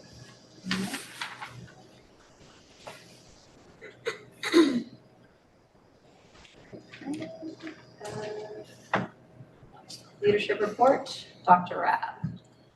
Thank you very much, and I'd like to thank the committee for allowing me a few moments to just collect my thoughts after our public comment. I was listening very carefully to everybody who presented, and I heard loud and clear about the accountability and the transparency and the need for community input. And I think it's very important for me to say right now that I'm committed to diversity, equity, and inclusion. It's a critical component to the development of our students. And I would ask the community to allow me to prove that through my actions and not what you might read about anything that may have happened in the past. I've been here in Scituate for the last 2 years as Director of Business and Finance, and I have supported DEI efforts. I have supported our students. I have supported these things as they have come up over the last 2 years, and I'm going to continue to do that. We're putting together a job description for the new position as we speak. Hopefully we'll have a draft job description for the committee to consider on November 17th. And between now and then, I'll be seeking community input on the components of that description. But just to sum up, it'll be a key district level leadership position responsible for championing a safe and supported educational and school experience for all of our students. The director will work in close partnership with school administrators, staff, families, and community stakeholders to cultivate and implement district-wide practices where every student is seen, heard, and valued. And understand that in this time, our district lit committee will still meet. Our student lit committees will still meet. Our commitment to the equity tool for curriculum development will continue. Jamil did some wonderful work with our HR department in terms of equity pages that we give to new hires. That will continue. None of that is going to change during this time. And again, part of my entry plan as interim superintendent from the beginning is to meet people in the community, and I will be putting out times for office hours, both in person and virtually, over the next month to 6 weeks, so that any member of the community can get to know me better and meet me. In the interest of time, I think I'll stop there. But it's important to me that the committee and the community know of my commitment to DEI. There's no question about it. It's just where we're moving. So I'll stop there and we can move on to your guys' presentation. Thank you. Appreciate it. Assistant Superintendent Lynch. So I get to tee that up right before Mr. Yeah. Lynch while he's putting the presentation up and gathering the principles together. So tonight you're going to hear some good news and you're going to hear some areas where we have some concerns. We all know that this was the first year that the MCAS did count for the high school students. We're seeing those results, unfortunately, in some of the high school results, but we still take all these results very, very seriously. Know that this is also a 30,000-foot presentation We are committed to the details. You're going to hear a lot of things tonight, but there's also a lot of things we're not going to talk about, individual situations and so forth. But know that our principals and our teachers are committed to the improvement of all of our students. The other thing that you're going to hear tonight is the principals are going to talk a little bit about some of the budgetary needs that they have right now. So you'll start hearing about some of that now before we bring the budget together. Not that we can do everything, but I think it's important that the committee hear now what's on the mind of the principals in terms of what additional resources might come in handy as they're working through these results. So you will hear some of that as well. So I'll turn it over to Mr. Lynch now to continue the presentation. Thank you very much, Dr. Rabb. At this time, I'd like to invite our elementary principals to the presentation table to share some of this information. And this is exciting to share. It's a collaborative effort with our principals, myself, Dr. Rabb, Dr. Gobert, our curriculum coordinators and department chairs have all worked together on this. So we're pleased to share this work and then also talk about where we have areas of strength and where we need to work to continue to get better.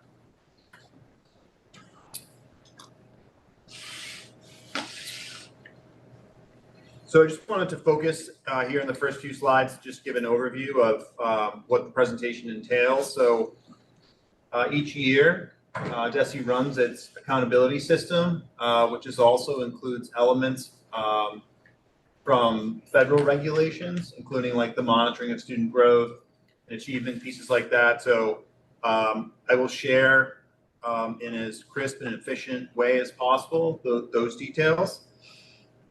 I'll also share some of the statewide data for general trends.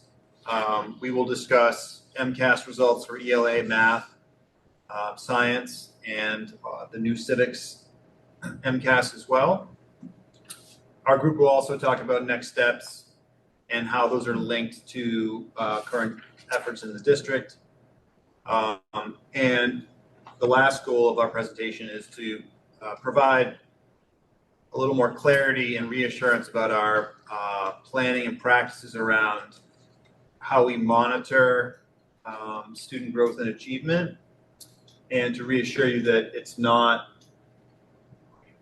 simply through the MCAS system that we do that, but we have internal systems that provide, I'd say, swifter data for us to use. So that's part of the goal of the presentation as well. This is the one slide with just some more data about how students across the state performed. There were a slight increase in ELA results in grades 3 through 8 with no change in math from 2024. This has been widely discussed about the grade 10 results statewide, that there was a 6 percentage point drop in ELA performance and a 3 percentage point drop in math. In the DESE call, people talked about, leaders from the Department of Education talked about they believe there was a drop off in effort, the amount of time students spent on the test from some of their internal controls that they monitored. So that is something that was talked about. We also acknowledge that students across the Commonwealth are taking this assessment, including ours, but I just wanted to share that that was a topic of conversation. There was no change in science in grade 5, and the grade 8 scores and 10 scores declined a little bit. Again, these are statewide. This is the first year of the grade 8 civics MCAS. We're excited that got off the ground. That's a highlight. And lastly, 55% of schools are making substantial progress towards their accountability targets. More schools were making progress last year, but this year it's 55%. Again, these are the statewide results based on the MCAS and accountability system. This is the refresher slide of a very complicated system. I'll just, for the benefit of those viewing, essentially every district and school is assessed in 2 areas. They get 1 percentage, which is a normative component, which is how well did the school do compared to other schools that have the same makeup. And the second area of evaluation is how did the school perform against its own internal targets? Those bubbles on the right, or those bars, are the data that's collected by DESE. So they take a look at how did students do on the MCAS in terms of achievement. It's not just how much progress students made in achievement, but also they put a measure on student growth. Like compared to all the students who scored those same scores last year, how well did our students grow? DESE also looks at our high school completion, the proficiency of our English learners, and some additional indicators as well, including absenteeism and exposure to rigorous high school content like Project Lead the Way, and in programs, AP, and programs like that. Generally, then districts are all put on, these are the accountability categories. It can go all the way from the category on the left, which is meeting or exceeding targets, all the way over to the right, which is a district that might need broad or comprehensive support. This is the same scale that is used for schools as well. To make it as simple as possible, our district and all of our schools fall under substantial progress toward targets. So for our criterion reference target percentage, we showed significant growth. We did not meet or exceed all the targets, so we fall under substantial progress toward targets, which is like roughly the top half of districts in the Commonwealth or schools. So that's a really general view of the categories that are used.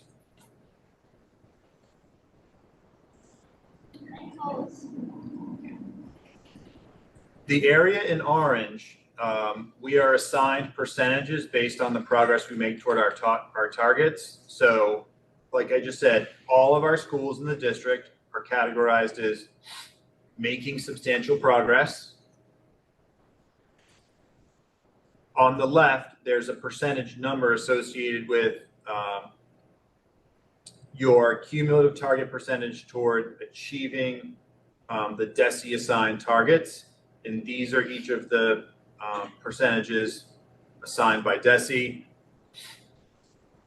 The numbers on the right in the light blue, those are the comparisons to other schools with the same makeup of students. So our elementary schools are all, and middle school are all compared to grade 3 through 8 schools across the Commonwealth, and then our high school is compared to other high schools. So that's the numbers in light blue, those percentiles are on a 1 to 99 scale.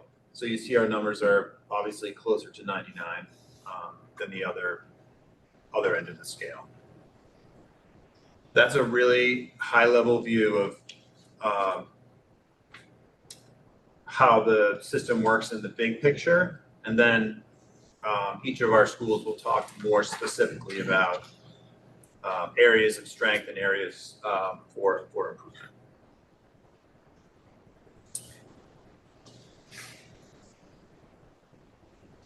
Last month, each school and district was issued its school and district report card. These are all posted on DESE's website, and they look like this. You do have a copy in front of you in the slides. Each of our principals will talk specifically about what these numbers mean for their schools and what their areas for focus are. I just wanted to use this opportunity to do a quick reminder of how the point-based system works.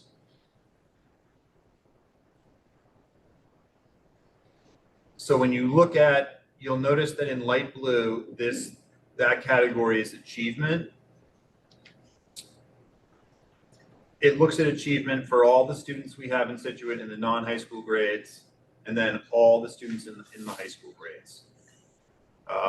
And out of 12 possible points, it shows the points we earned. We earn points by either meeting, exceeding, or exceeding DESI targets. If you exceed the target, you get 4 points in the category. If you meet it, you get 3. If you improve, but you're still not at the target, you get 2. If there's no change, you get 1 point, and if you decline, you get 0 points. So you'll see all those numbers for our district accountability report card in different areas. So for example, just to use the top row, English language arts achievement for the non-high school grades, so that's grades 3 through 8, we earned 3 out of 4 possible points. So that's based on the average score of all students. The state and federal government are focused not just on the average performance. They want to make sure, and we want to make sure, that the performance of the large aggregate group does not mask underperformance in selected populations. So there's a key focus on some selected populations, like students on IEPs, for low income, for economically disadvantaged students, for English learners, in another category like that includes some of them called high needs. So that's a little bit of the focus on those selected populations. And then there's a really tight focus as well on the lowest performing 25%. So DESI treats our aggregate population equally as heavily as the performance of our lowest 25% to make sure we are focused on improvement and all students. So in the top row, you'll notice that we got, as the district, 2 points out of a possible 4 on the lowest performing students in the non-high school grades. DESI calculates that list, it shares it with the district, our principals have it. So I just want to highlight for the committee that it's both focused on all students, but also on, there's a sharp focus on the lowest performing 25%.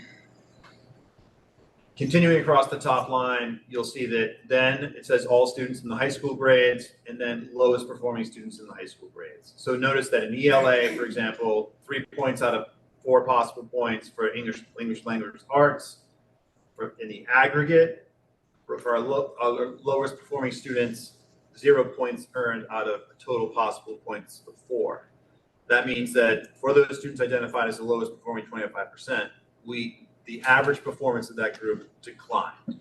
So that's how the district earns like 0 points in that category. This same setup is how each of the school reports appears, and our principals will talk about each of their schools. I just wanted to provide this overview so you have a sense of like, what does a 0 mean? What does a 4 mean? And what are these categories? What's the difference between growth and achievement? And I think that you understand that from your experience. In this district accountability report, our focused areas, obviously from the example I just shared, we are focused on the achievement for our lowest performing students, making sure that all of our students are meeting with success and that the performance of the aggregate doesn't mask some of our selected populations. We're also focused on chronic absenteeism among our lowest performing students, which you'll see at some of our schools we continue to have to work on. We're focused on overall math achievement at the secondary level.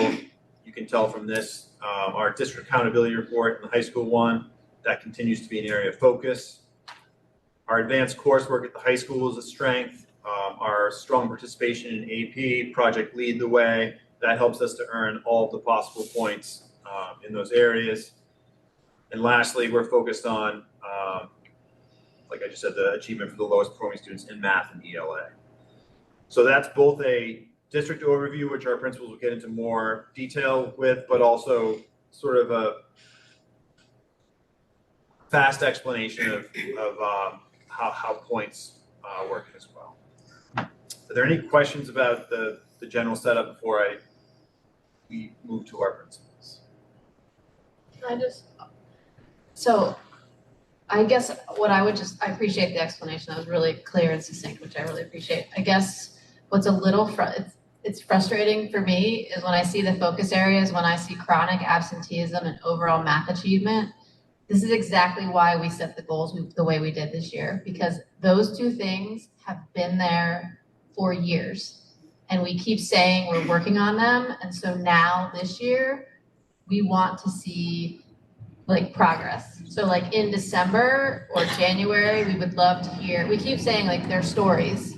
We know there are stories because some of it is we're in a place where people can go on these really amazing vacations and they do that. That's one, but there are also stories. And so it'd be great, even if it's anecdotal, for us as a committee to understand what's driving this chronic absenteeism. I just feel like enough is enough, right? Like we really can, and I'm not blaming, look, I know there's been change and sorting through, I'm not blaming anybody, but it would just be wonderful to really dig into those two places so we can help you, whether it's funding, whether it's whatever it is, we want to support you in being successful. So I just think those are two good examples of progress monitoring. Sort of like the list is the list. I'm not surprised, Yeah, right? This is the list. And that's what's frustrating is like this should be tackled by now. Right.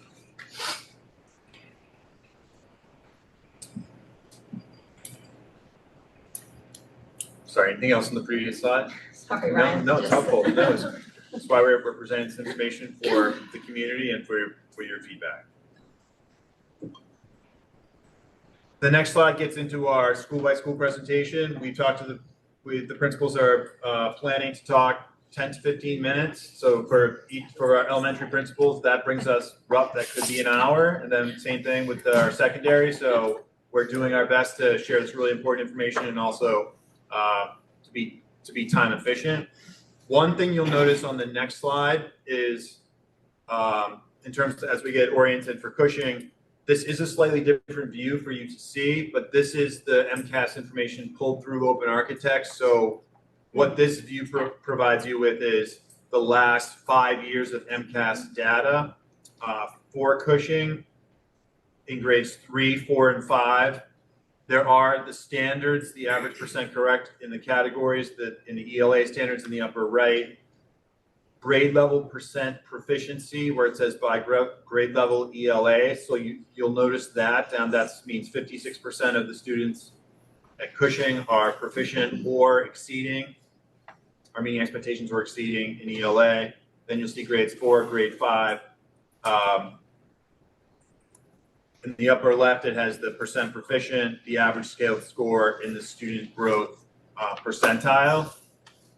This will be the same setup for ELA math, science for each of our schools. So we hope this gives you a little bit more information on a single slide. So Jesse, and Principal Craddock will share his few slides first, and then if it pleases the committee, you could ask Principal Craddock any questions, and then we'll move alphabetically down the line. Great. Thank you, Assistant Superintendent Lynch, and good evening, everyone. Thank you for carving out time this evening for all 4 of our elementary principals to be able to share out information regarding MCAS. Hopefully you can hear me okay in person and also virtually.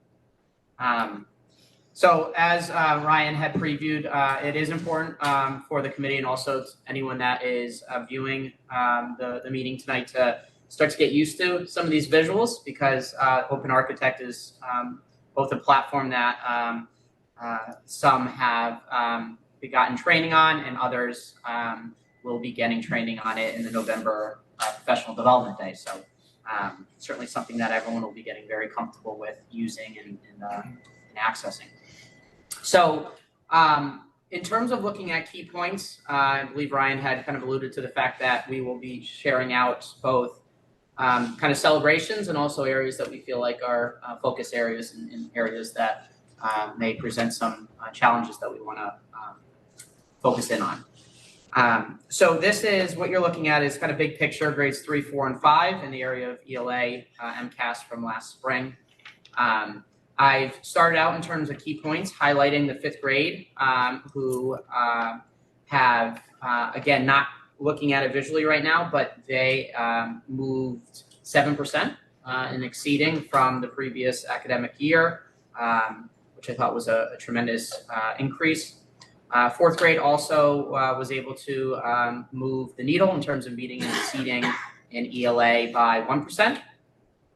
There was an increase from 57% in meeting and exceeding in grade 3 to 61% in fourth grade. Overall, collectively, there was a decrease in grades 3 to 5. So if you look in the far left line graph there, you'll see at the bottom is kind of the state wide results and achievement, and right above that would be Cushing. So you will see from 2024 to 2025, there is a slight dip in that number. So certainly something that we want to be aware of in the building and kind of work closely with our classroom teachers, specialists, and non-classroom teachers as well in terms of being able to move that mark back up again. The thing that leads me to be extremely optimistic about that notion is that 26% or 58% of our students who fell below the meeting and exceeding benchmark were within only 10 points. So we are right there with a large group of students that we can hopefully move up into that meeting and exceeding area. Some next steps and some steps that are actually already being taken. Our writing samples are being used during grade level CPT times. So pulling samples from the previous MCAS and collaborating around markings and why some were effective and others were not effective. That is currently, that has happened at the building level and will continue to happen. Ongoing refinement of the fall bridge cycle. I know that we'll probably talk about that a little bit later, or maybe even other buildings will touch upon that, but it was a great opportunity for us and for the staff this year to take a look at the data from last year and respond to it in a proactive way at the start of the year.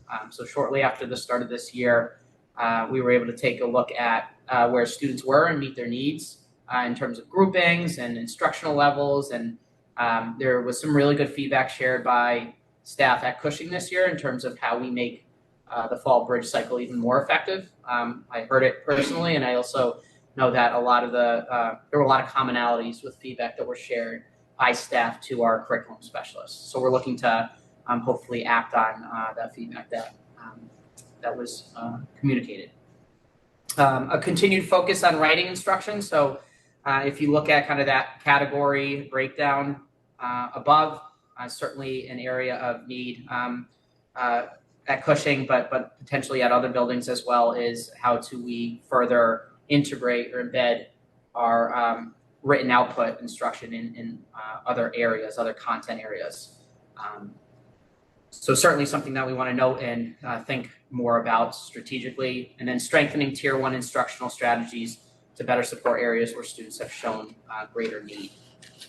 So that's ELA.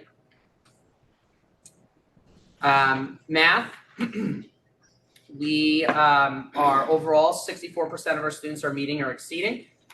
So there was a 2% overall increase in students in the area of meeting from the previous year. We had jumped from 51% to 53%. We had a great number of 71% of fourth grade students that were meeting and exceeding. So again, kind of honing in on a specific grade level that was really kind of moving the needle and certainly going above and beyond in terms of meeting benchmark right now. Fifth grade meeting exceeding, I had written linked to a return to departmentalization, but I think that's really the verbiage should be, it's a correlation. This was just about the end of our first year of going back to departmentalizing at Cushing, and I felt like at the fifth grade level to see that increase in 8%, I think I'm trying to link data to potentially an assumption of our educators being able to go deeper into the content areas and a little bit wider than they had been in previous years as well. There was a 5% increase in performance. That should be in number and operations fractions. So if you look at the categories, number and operations fractions, we we're at the 66% mark, whereas the previous year that was at 61% and had been, I believe, an area that either was discussed at school committee as a potential area for improvement or was brought to the attention of school administration at Cushing as needing to be a focus area. And so that was nice to see that that increase. We did decline in a grade level in terms of students meeting or exceeding expectations in MCAS, and wanted to certainly make note of that. So next steps, I think as we had done in the previous year with number and operation fractions, I think the area of geometry is something that we want to take a look at in terms of targeting some potential PD around or just integrating it earlier into the curriculum. So being a little bit more strategic around kind of the scope and sequence of when that is being introduced. And then I also included, again, kind of going back to the idea of tier 1 instructional strategies and how are we continuing to kind of further enhance that for all students in the area of math. And then the last slide is science. We had a tremendous jump in the area of science. And again, I will share that I feel strongly that it is correlated to the departmentalization. We had an 8% overall increase in students meeting and exceeding from the previous school year, excuse me. So if you look at that line graph on the far left, you'll see kind of a slow swoop down, and then we are definitely on the rise. And I would like to think that will continue with the model that we have and the confidence that our educators are starting to gain in 5th grade. We also made slight progress from 2024 to 2025 and moving from 5% of students not meeting expectations to just 3%. As many of you are aware, the 5th grade, I had listed district-wide, but it's specific to 5th grade, is piloting the Open Sci-Ed. So there'll be a lot of ongoing training with the 5th grade teams across the district this year.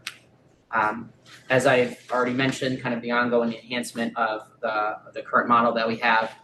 And then something that I felt was really worth noting is at the 5th grade level, our science educator has done a tremendous job of creating in-person, authentic learning experiences, both in the classroom and also outside. So there are a couple examples from last year of different enrichment or different field trips that our students were able to experience. And I just always remember growing up those experiences and being able to retain information and knowledge and skills so much better when it's hands-on and you're living it and you're out of the building and experiencing that. So I'd like to also kind of highlight and celebrate the work that in the enrichment that is being provided to our 5th graders in the area of science.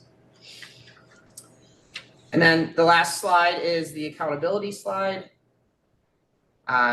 So we achieved an 86% accountability percentile, which again reflects kind of a strong overall progress toward the target. Chronic absenteeism improved from the previous school year. So if you have an opportunity to click on the Cushing accountability key points, we did make positive movement in that area, although it's certainly not where I feel like we want to be. We did make substantial progress with the lowest performing students. So again, kind of that 25% of the students who are performing the lowest in chronic absenteeism, we made a huge jump from 0 to 3 points. There was a 5% overall increase in progress toward improvement targets, which again is indicating substantial progress. And in looking at specific student populations, the categories of highest needs and students with disabilities increased in total points. Specifically, I wanted to note the students with disabilities that went from 0 points to 4 points, which is a really nice jump. So again, some of these next steps are, I think, pertaining to not just, Cushing, but also to what you'll hear probably from other buildings maybe as well. But open architects being implemented through targeted PD, an increased focus on both formative assessment and instructional objectives, something that we have been talking a lot about and have gotten a substantial amount of training on at the start of the year in terms of evaluators.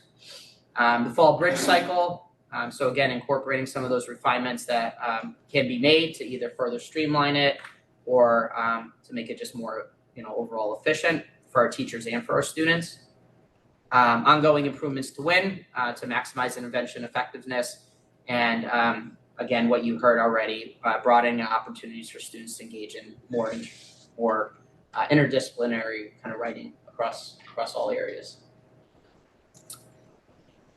So that is the accountability, and certainly happy to take any questions.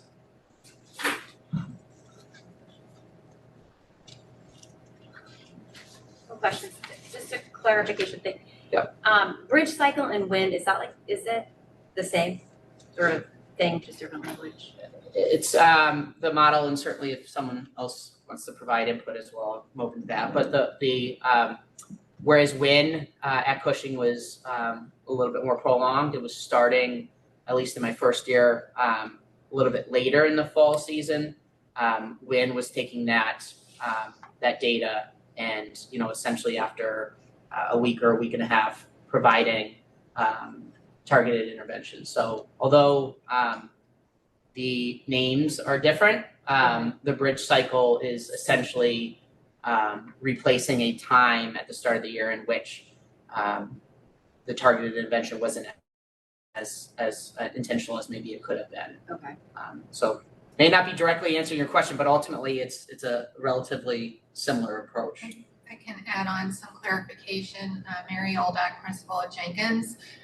The bridge cycle is new this year, and it was, we took the end of the year assessment results and identified how the students had done over the course of the year who had been in intervention or who had not been in intervention, and looked at those students and took them right into support right after school started.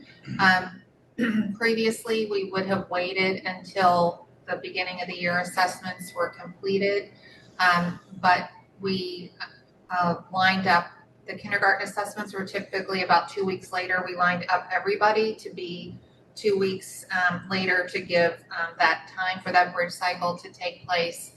And so that's new this year in the elementary schools, and we're just starting to get the data in to see how successful that has been. And then, it's really taking like the opportunity of that time block that we had at the beginning of the year to help out those kids that we knew at the end of the year would most likely continue to need that support. Thank you.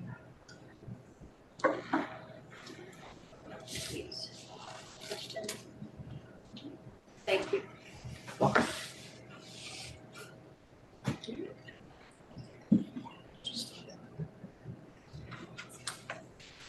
Hello, everyone. I'm Christine Sheehan. I'm the principal of Hatherley School. I'm going to tell you a bedtime story about Hatherley on Cass now.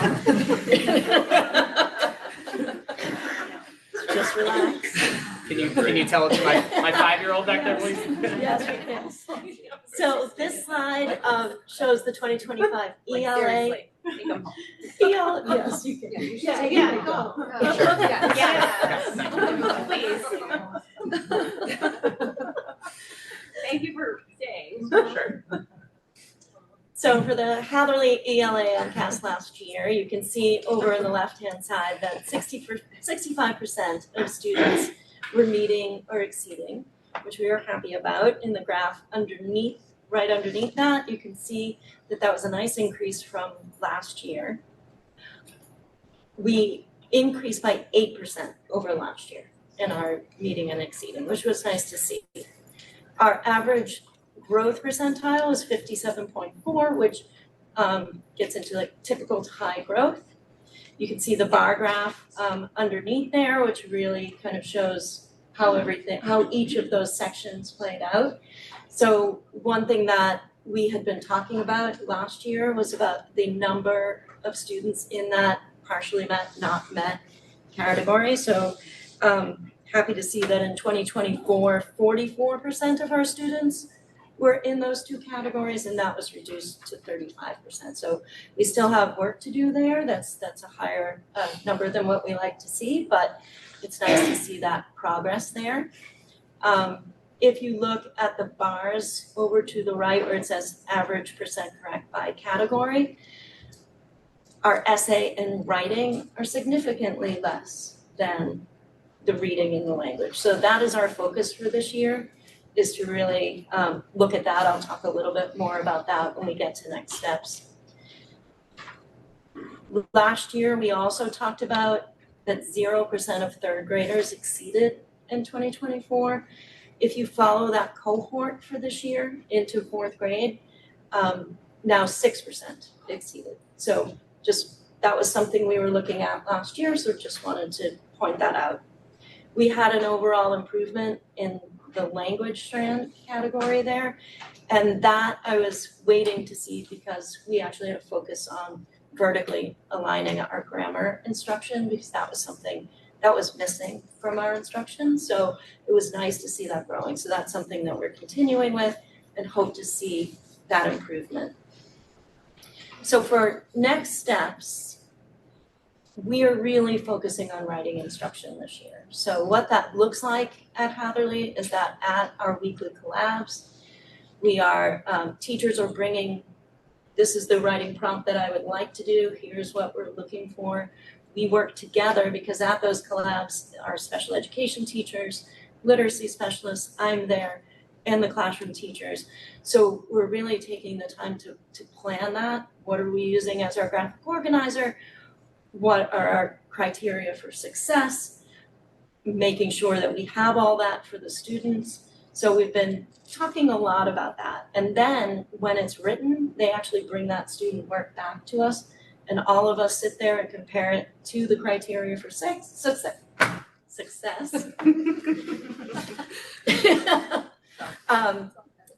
So that we can see, and students see that also, so they know what the expectation is. So we've gotten the furthest in this process with fifth grade, and it was wonderful to hear the student feedback that we got, that really made it very helpful for them to know how to be successful.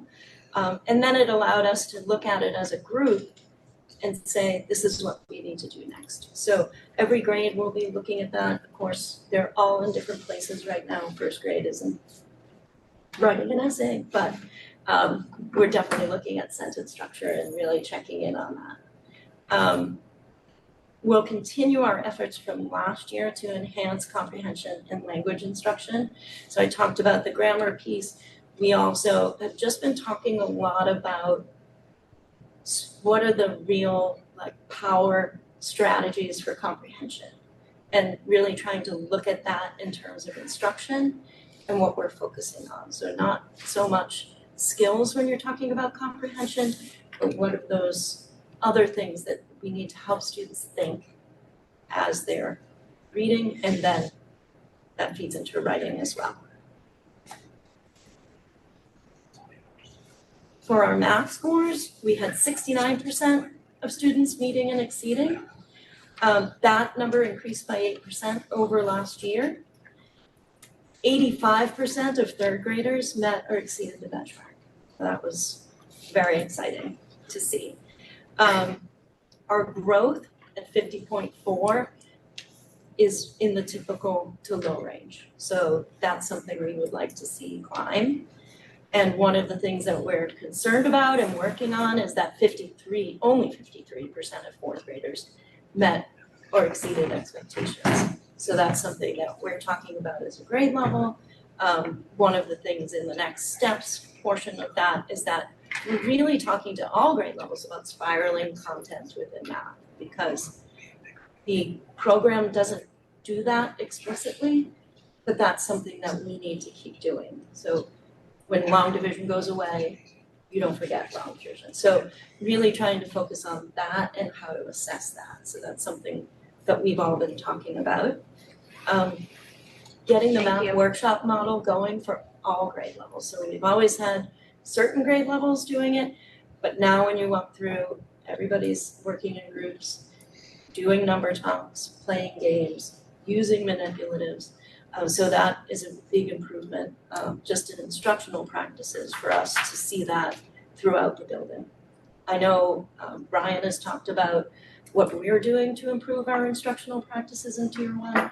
And so a lot of that will focus on objectives, formative assessment, and the criteria for success, which we're using for ELA and writing right now.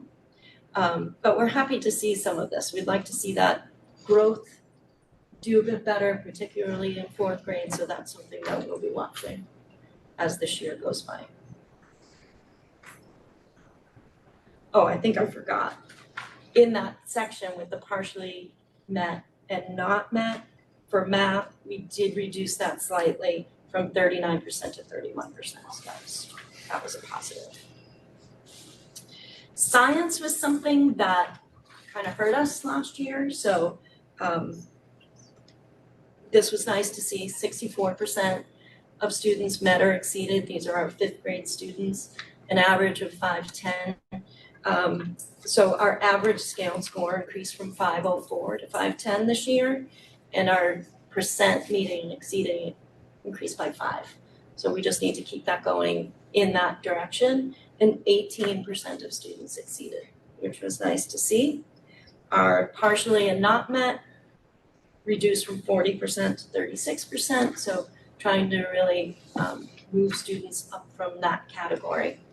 So for next steps for science, we have a continued focus on hands-on learning, making sure that we're doing experiments in there, but also incorporating some writing into the science, because that's where students really synthesize their learning and process what they're learning. So really trying to make sure that writing isn't only taking place in the ELA.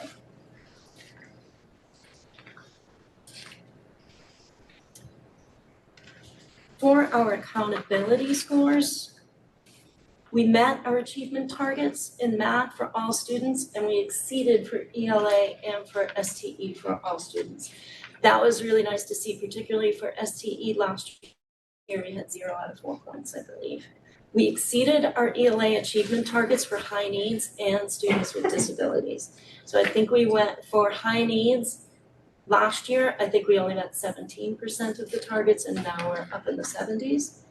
And for students with disabilities, last year we only had 5% of our targets, and this year was 99% of our targets. Where we need to work are our lower achieving students. So that is somewhere that we need to make sure that we continue to talk about those students, to really think about what they need, as well as all the people in the other categories as well. We exceeded our math target for students with disabilities, and we met the target for high needs. As mentioned with the lowest performing students, our target percentage was improved but below target for ELA and no change for math. So that's something that we really need to focus our efforts on. And I already said we exceeded the target for science, so sorry, that's there twice. And so next steps, we've been working, I was excited, so we've been, I'm gonna put it in again. Different words. For next steps, we've actually been working on, as a district even, of really taking a look at our instructional minutes and making sure that we're hitting those time on learning targets. I put increased there because I was thinking really about 5th grade. So we were able to increase the time in ELA and math in 5th grade with some scheduling changes and making sure that we're still hitting the others. So that was a big deal for us to try and figure that out. We have a little bit of an easier time doing that than the other schools because we only have 2.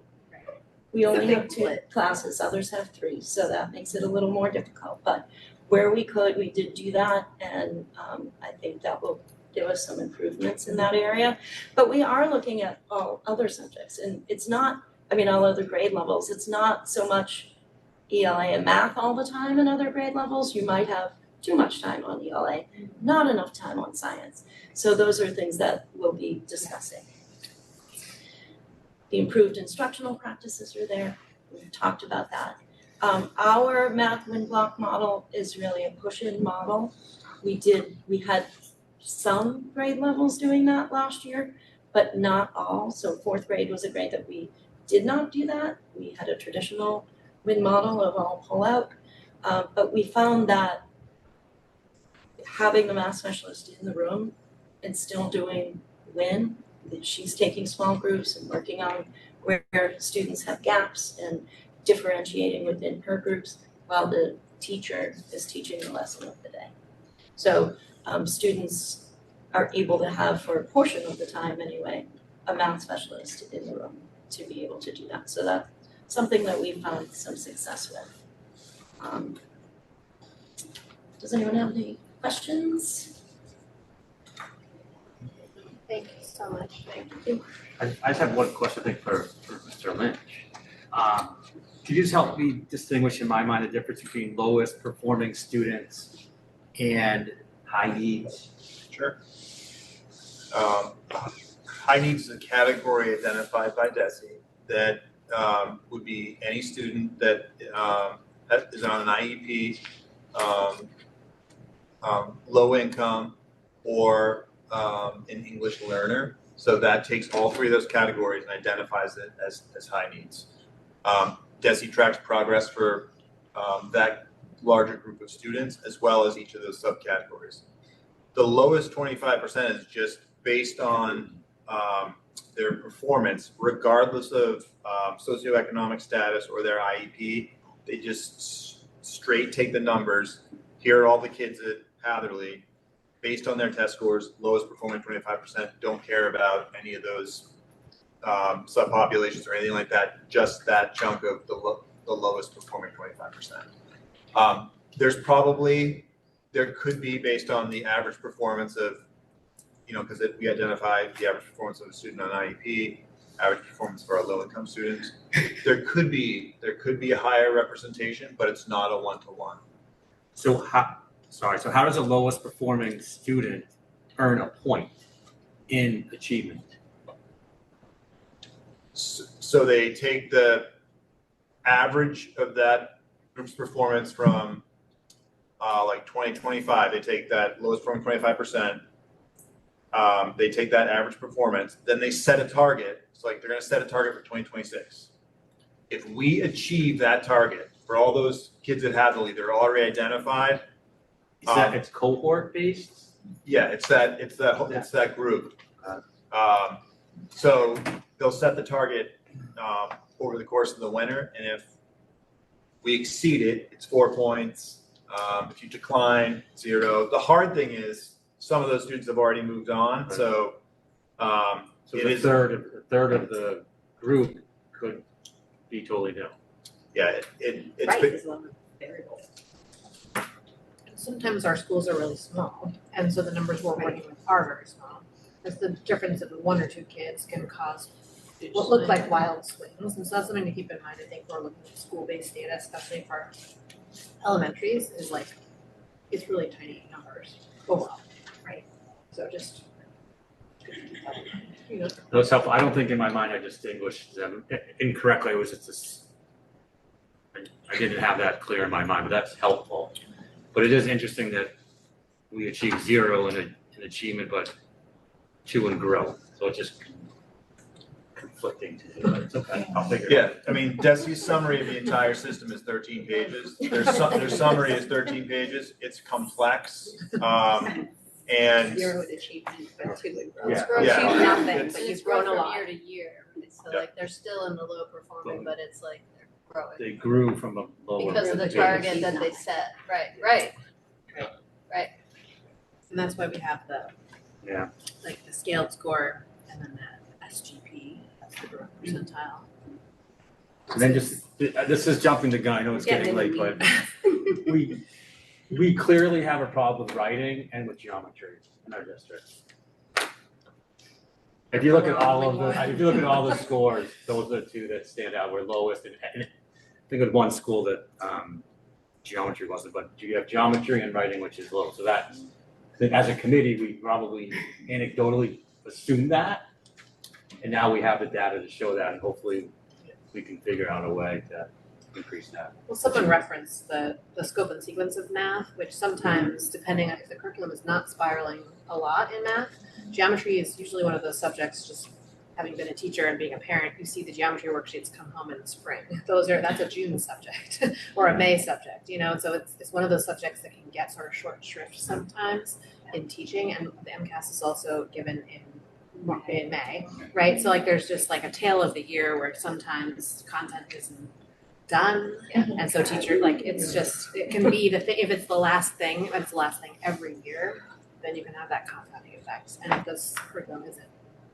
That's very true. Yeah. It's generally speaking the last unit kind of math program, and I know teachers try to move that forward. Yeah, right. it's hard. It's got to do all your stuff too. And that's why I think the time on learning is also really important. Yeah, because you have to be able to get there. So you know, every year we make little changes to make sure that we're trying to get there, and condense lessons and do things like that.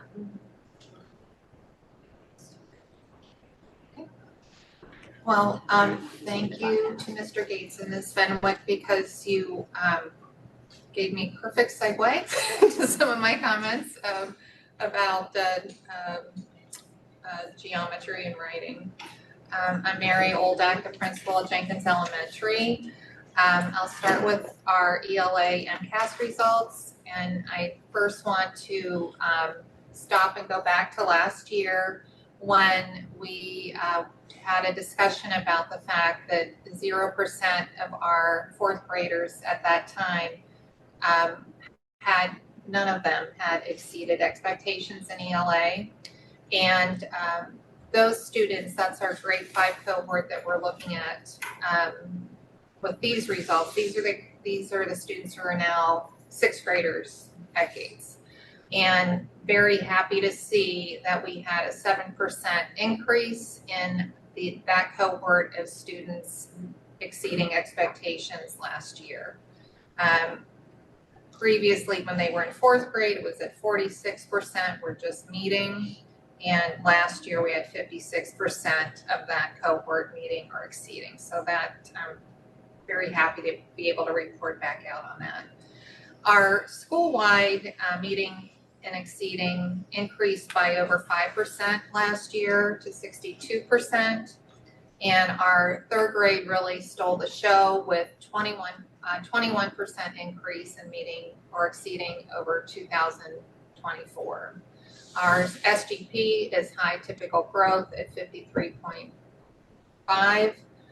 We want to see an SGP at 50 or above. 50 represents 1 year's growth for 1 year's worth of instruction.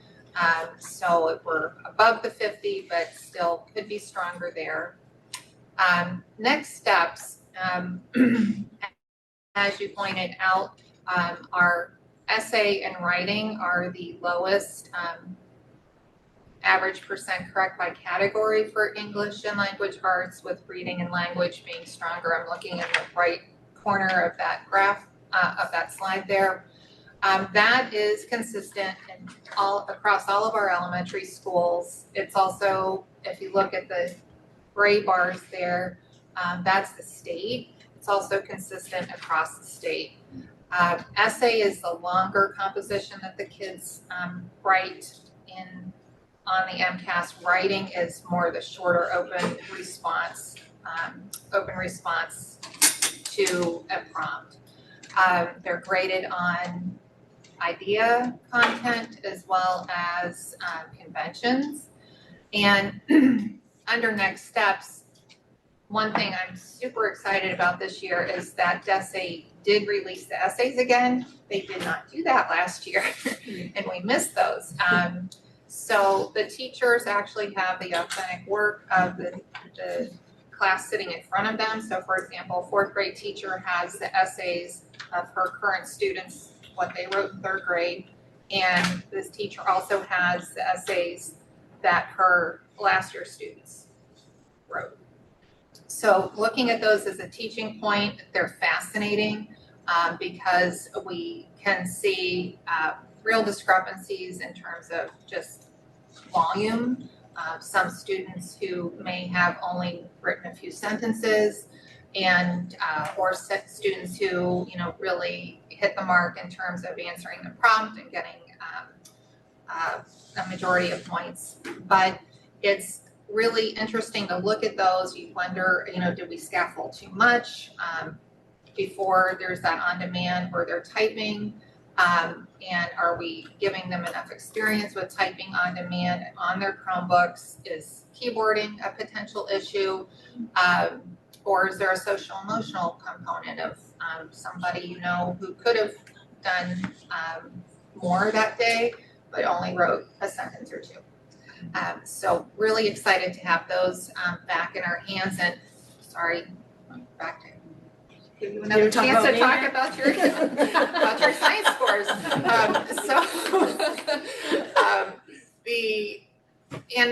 Putting those in the hands of the kids and say, here's the essay that you wrote last year, and surprise, we have it, and letting them reflect on that as well. So in strengthening the Tier 1 instructional model, next steps there is we're very excited to be able this year to have our cross-district collaboration time where we're going to be bringing together each of the grade levels. We no longer have early release days when that's possible, and this actually may end up being a much more effective model because they'll be able to spend more time with each other. And so the first one is October 28th, 5th grades will be together across the district, and those meetings continue through March for ELA and math. Okay, for math MCAS, we had high typical growth for 4th and 5th grade. Again, we don't have growth scores for 3rd grade because it's their first year taking it. You have to have 2 years of testing to get a growth score. We had 56% of our students were within 10 points of meeting or exceeding expectations. So 500 is the score for meeting expectations, and 56% of the kids who did not meet were just within 490 to 499. So just that little bump. And you can't really say, oh, it was 1 or 2 questions or 2 or 3 questions because of how they scale the scores, but it's so close. So that's encouraging. Those kids who are just right there on the cusp, and what do they need to get moved into that meeting expectations. Overall, our grade levels did decline, as you can see in that middle graph, bar graph there, from 65% to 59%. And, kind of disaggregating that and looking at our grade 3 and 4 scaled score actually increased. And our grade 5 scaled score actually fell by 7%. So, looking more closely at our 5th grade cohort in math, what happened? When they were in 4th grade, the meeting and exceeding actually had gone up 22% from 3rd to 4th grade. And then in 5th grade, it's almost like it settled back into and dropped back down to 19% meeting or exceeding. So really trying to understand what is going on with that particular cohort. Looking at the item analysis, we noticed definitely some work needed to be done on certain questions around coordinate planes. To Mr. Gates' point, geometry is an area that needs some attention. And just following up on the discussion we were just having, it is a unit that often is taught out of sequence, in isolation or in parts, because it is not really as sequential as everything else. So, and again, our cross-district collaboration around that is really going to help figure that out. And you know, timing is also an issue when MCAS hits and trying to get everything in before that time. So that's again, geometry is an area of focus for all of our elementary schools. And the last next step there, I am really want to make the case when you say, what do we need to do to move math achievement forward? I'm going to put on my FY27 budget hat. Give it to us. And really advocate for equitable support for math intervention.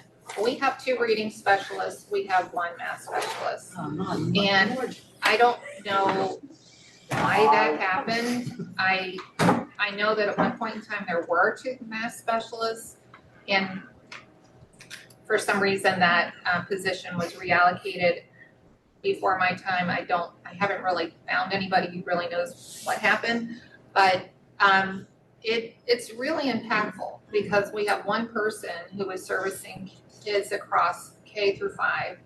And if you want to keep an intervention model, keep the fidelity of group size, frequency, skill focus, you can only take on so many kids with 1 human. And, you know, as Christine said, at Hatherley, they can push in with their math specialists. We can't do that at Jenkins or at the larger elementary schools because you need to take kids who need support around a certain skill focus, and they're never going to be in 1 classroom. So you can't just push into that room. You have to take them out of during wind block.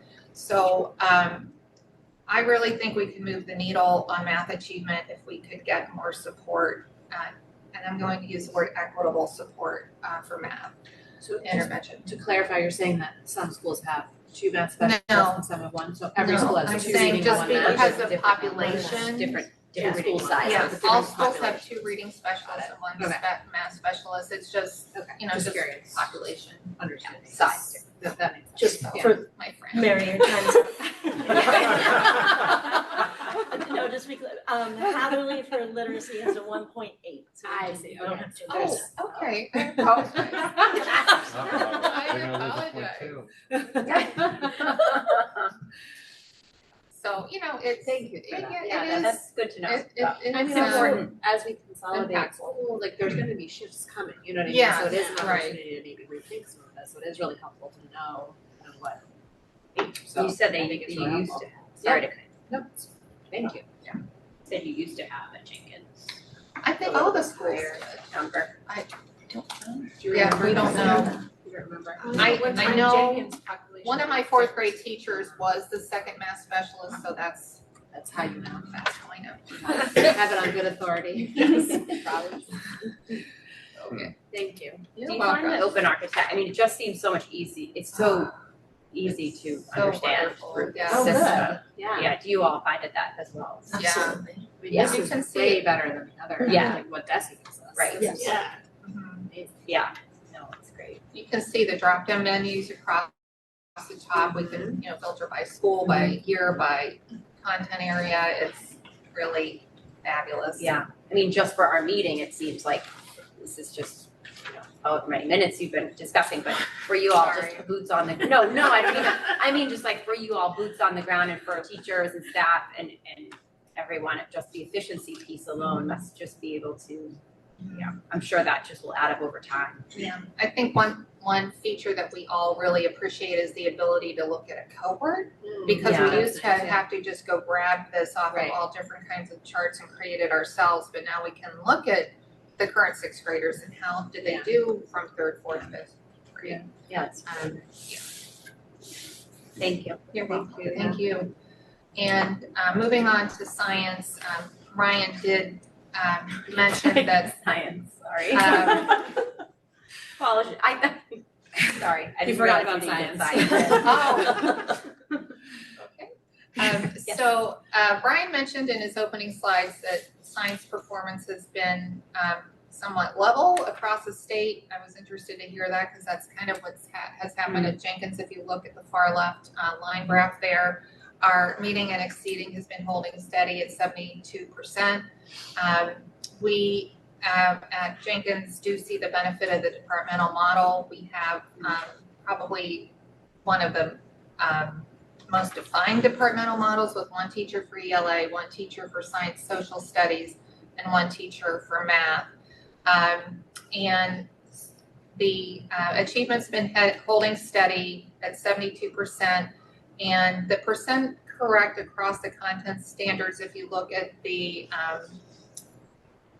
upper right-hand corner, the percent correct by category, that earth and space science and physical science were slightly below. We are piloting the 2 open science pilots this year, and that was chosen because it does integrate ELA and math, which is something that we really need to be doing to get all the minutes in. You need to integrate across the content areas. And the pilots are going to be on natural water systems and lakes, pools, and rainwater and how those interact and the different water qualities. And then the properties of matter, the transfer of energy across ecosystems, of having nurse logs, which are decomposing logs, and how plants, animals, and the sun, how that energy transfers through decomposers, which is pretty cool. So that's going to be this year. And mentoring new staff, Lisa Masterson, who's been teaching for over 30 years, is retiring in December. And we have hired her replacement, who is, we said she was like a needle in a haystack or a unicorn, because she's getting her master's in STEM education. She's finishing that up right now. And she is coming on board January 5th after she and Lisa transition. And so we're very excited to have her on board, especially with her having this content knowledge already. Okay, so on to the Jenkins accountability. Our accountability percentile was 88, which is on a 1 to 99 scale, so that's a strong showing. We did have substantial progress towards targets at 74%. We missed meeting and exceeding by 1 percentage point. If we had been at 75, we would have hit that. I did want to address the changes in our progress toward targets over the last 3 years. We had been 2 years ago a school of recognition. Last year meeting or exceeding, and this year we're 1 point away from meeting and exceeding. And I've done some investigation about what was going on there that I'll talk about in a moment. Overall, we've been on target for achievement, growth, and chronic absenteeism. I'm happy to report that at 3 or more points. And our students with disabilities have been on target for achievement and growth in both ELA and math, which is very wonderful to see. Looking at that lowest performing subgroup, we have their growth has met or exceeded targets. The achievement is making progress or met or exceeded targets. So what happened? Getting at the chronic absenteeism, and also Mrs. Fenwick's comment about small schools, small numbers. We had the lowest performing subgroup. I took that and put in their actual days missed last year and filtered it, and there were only 3 out of the 29 students who were chronically absent, 3. So last year we got 0 points for chronic absenteeism for lowest performing subgroup, which means there's no change. So that makes me think, okay, then we dropped down to those 3 students, not necessarily the same 3 students. And this year there's been no change. So it's remaining at around 3 students. I know the stories behind those students and have wonderful explanations about that. But I do want to say, just generally speaking for the district, chronic absenteeism is really tough, because if you have a child in this age group who's chronically absent, they have to be, like, to get a child requiring assistance, they have to be willfully not attending school. which is not the case with any elementary student.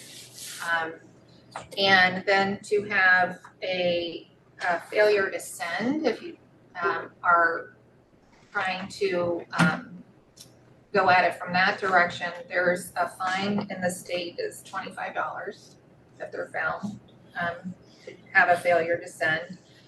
And with DCF for educational neglect, it's much more extreme situations than we have here. So the tools that we have, you know, we're all writing letters, we're all holding meetings, and you know, we're down to, you know, 3 students, and like, how do you move that needle when there are very valid explanations? So just to shed some light on That's helpful. that. Yeah, I was gonna say that's exactly what we'd like to hear. I mean, we want to be able to help them. I don't mean that, but like to know what those stories are really useful. So if we can put that data in context, right? So I appreciate that. And I think to know that you know that that's the number and that you are working on it and that you do feel like you have, I mean, you don't have all the resources you need, obviously, but like at least you are able to like make some headway and feel like you have some agency, you know? We wish you had more tools at your disposal, but that's something you know, to think about. Yes, thank you very much. And in terms of next steps, we've talked about the horizontal collaboration and open architects and what the bridge cycle is. And I think we've all talked about the balance of time on learning and how to make that most efficient. Does anyone have any questions? Thank you.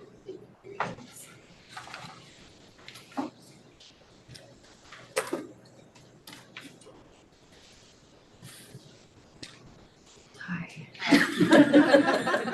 Is this on? Is it on? Yeah, it's green. Maybe it's just out of battery. It's asleep. It's gone to bed. Has an 8-hour battery. Brett's tired. Okay, I'm gonna go through Wampatuck.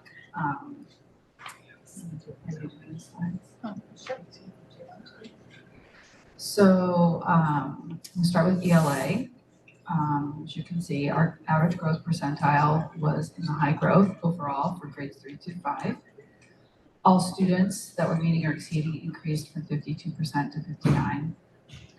And grade 3, which was a huge success, the meeting or exceeding increased from 41% to 70%. So we're quite proud of that. The year before, 41% was quite concerning, as you can imagine. So we did a lot of work, a lot of focus in 3rd grade on tier 1 instruction, because when less than half of your kids are meeting or exceeding, it's a tier 1 struggle. So we did a lot of work on that, and we're proud of those results. Like the other schools, our essay scores are the lowest when you break down the categories in ELA. And we did have a slight decline in essay and in the writing scores from 2024 to 2025.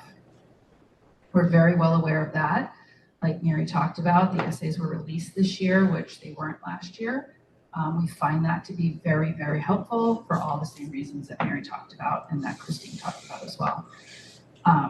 Those we printed off this summer as soon as we got them. They are already have been looked at and started to analyze, and teachers have them in their hands and are making plans on how they're going to use them to help adjust their teaching and to work with the kids who wrote them. So that work was already started and talking about as soon as we got back in September. Our next steps, like I said, our common planning times, we've already spent time talking about those and analyzing those released essays. Like the other schools have talked about, we've implemented that bridge cycle. So using our end of the year data to set up our WIG groups, which we started maybe the 2nd week of school. That was a great move forward, because in past years we've done all those benchmarks at the end of the year and spent a lot of time analyzing and collecting all that data. And then, I mean, it's great because we love to see the success and the celebrations, but this was the first year we actually took that data and we did something with it, teaching wise. one of the things that we focused on at Wampatuck during that bridge cycle, because that's also a lot to think about and very, very busy beginning of the year and welcoming our new students and getting to know them. So in June, we already determined that we would focus on grammar, syllable types and patterns in 3rd, 4th, and 5th grade. So those materials were developed in June and they were ready to use in September when we came back. And then of course we had 19 released questions from MCAS, and those are helpful to look at and study and analyze to help see ways that we can help our students improve. In math, our 3rd grade meeting or exceeding increased from 54 to 74%. So these are our current 4th graders. They're the same group that made the huge jump in ELA. It's a very, very smart group of kids.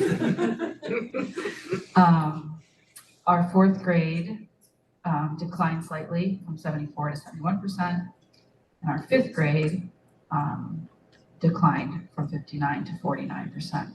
So our 5th grade was, and you can see our average growth percentile was low. So that was concerning for us, of course. But I'll say this wasn't a complete surprise. Our end of the year math benchmarks, especially for 5th grade, were very low.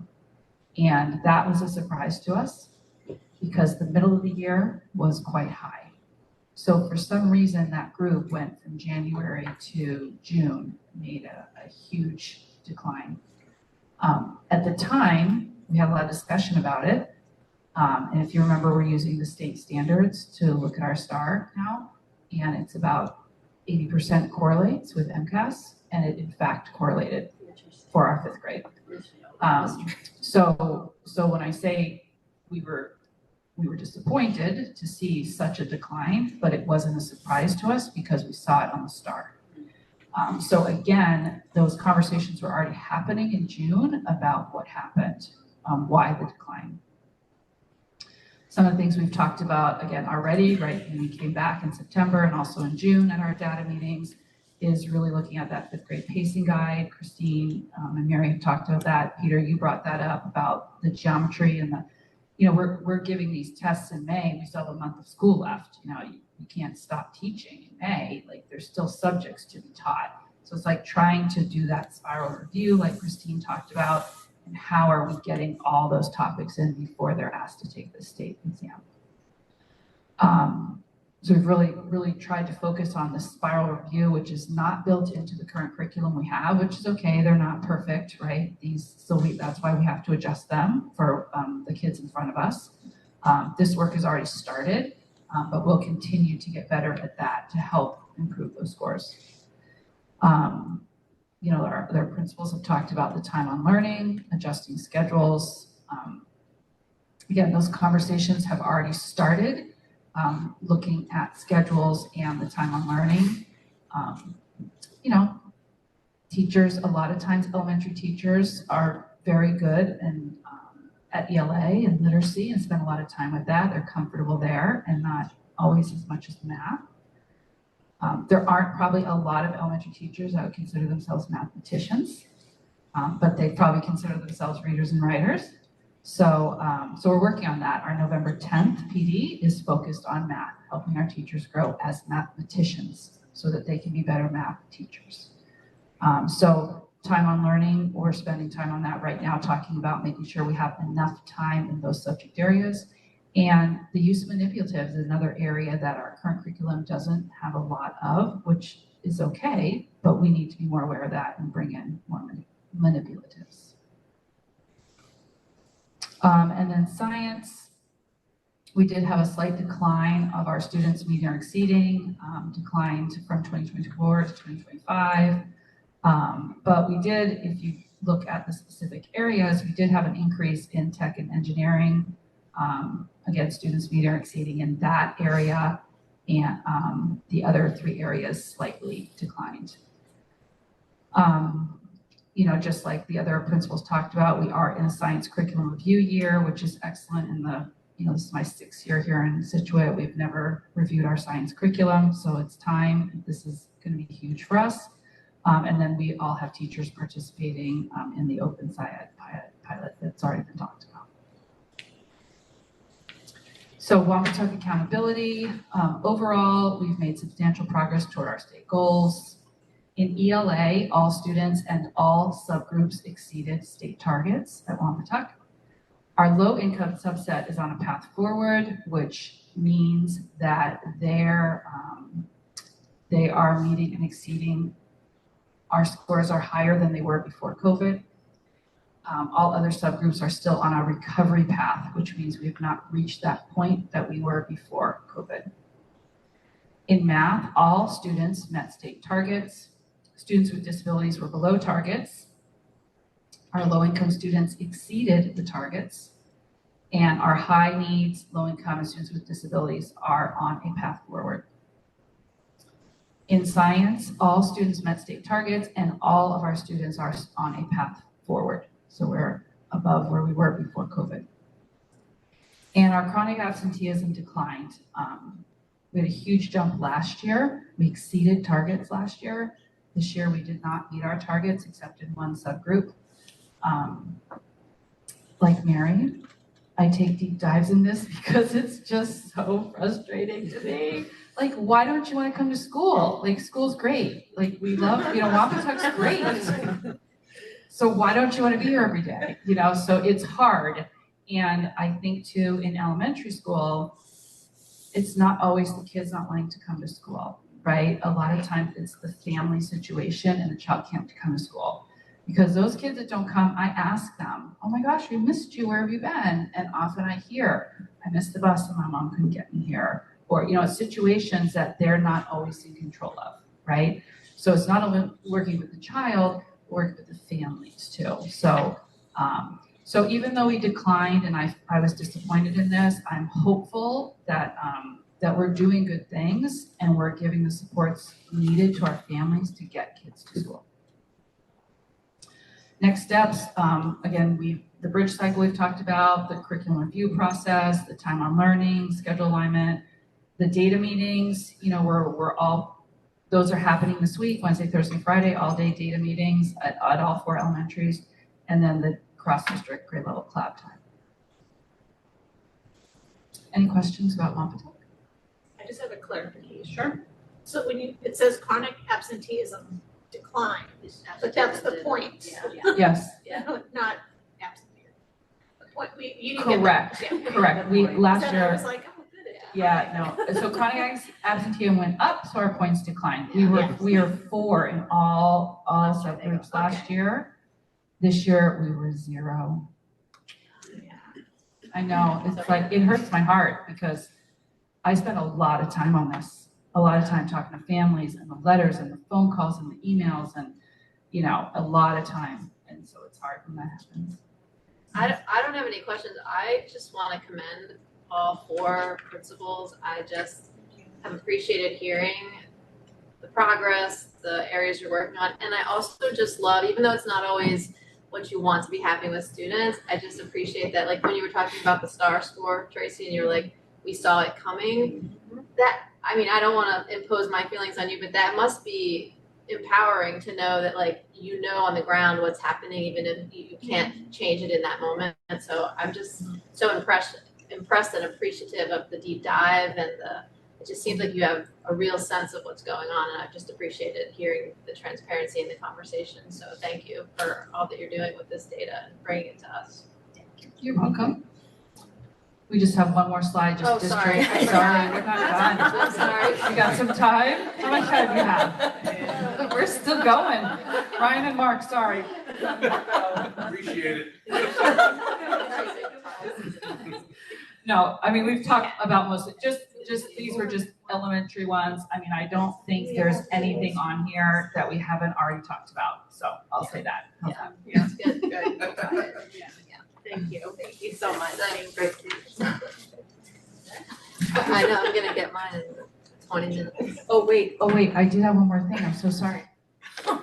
Just because Mary asked for something, I'm gonna ask for something too. Oh yeah, that's right, you're supposed to bring your.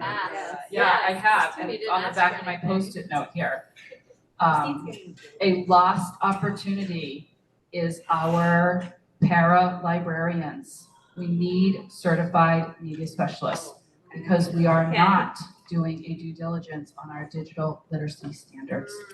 And if we could do better with digital literacy, we could do better with science and keyboarding and typing our essays and becoming more proficient writers.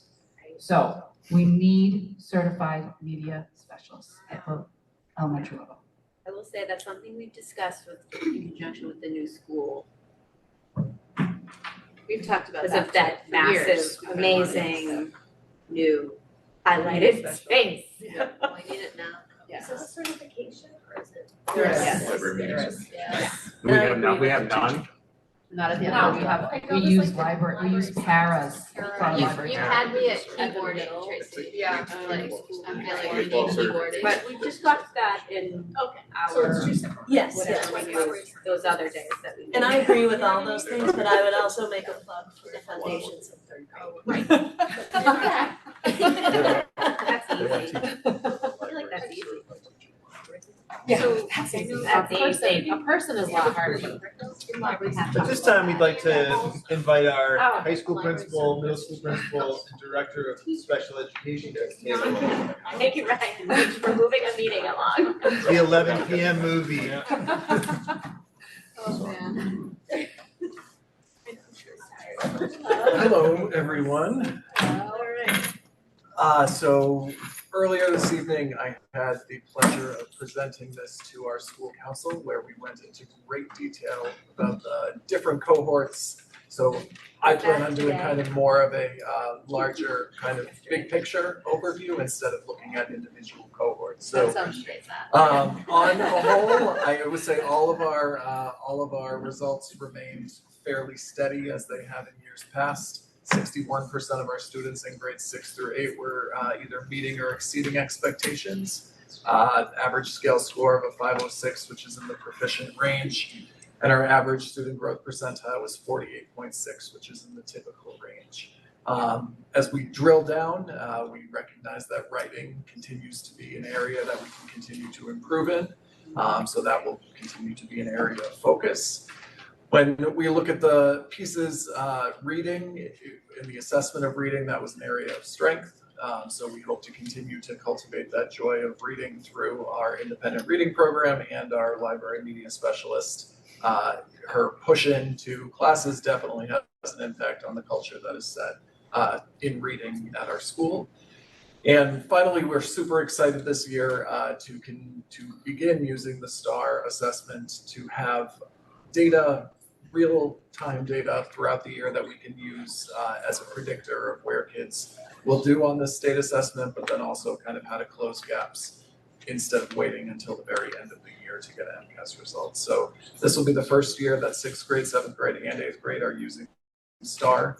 Students are used to it because they have used it in elementary school. Parents are used to it. So this will be a kind of a continuation that we will extend into middle school. Our previous progress monitoring tool, as we look at those results from last year versus how our students did on MCAS, there's not a strong correlation between their results that we got last year and how they did on the MCAS. So we're excited to see in January where we think our kids will be, knowing that STAR is more of a predictor of students' success. In math, 59% of our students met or exceeded the expectations with an average scale score of 506, which is in the proficient range, and an average student growth percentile of 51. That is in the typical growth range, so we're happy about that. We'd like high range, but typical is a good place to be as well. We saw a slight increase in the percentage of students exceeding expectations, which we were happy about, and a slight decrease in the students not meeting expectations.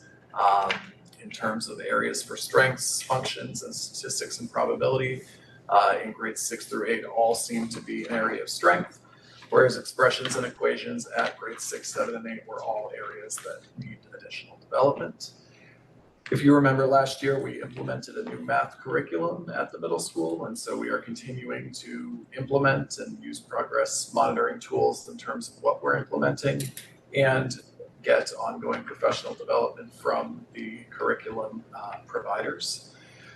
We are looking to make sure that that specific area of growth, the expressions and equations, that has a place in grades 6, 7, and 8, and a lot of time is spent on those. And then very similar to how we are using STAR in ELA, we're excited to use it for math as well. So we are looking forward to getting data 3 times a year to say where are our students and what can we do to kind of fill some gaps that exist or to extend the learning of those that are meeting, because we want everybody to go up. We want the reds to turn to greens. We want the greens to turn to blue. So having an actual tool instead of just MCAS once a year release will help us to group kids and provide them with what they need.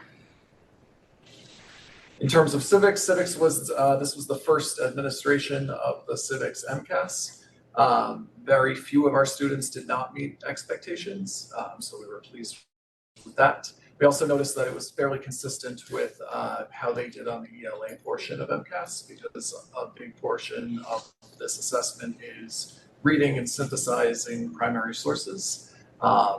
And in terms of breaking down the test, writing seems to be an area that we can continue to grow in, so we will provide students with more opportunities to write for different purposes and different audiences, utilizing those primary source documents. And I would say we participated in the pilot two years in a row prior to this first kind of administration happening, and it was fairly consistent with what we saw across the board. So I know our civics teachers are excited to continue to find ways to support kids to do well, not only on this assessment, but actively participate in civics everywhere. So finally, STEM, 62% of our students were meeting or exceeding 505, which is a proficient score. And because this test is given once in their 6th through 8 experience, there is no growth percentile.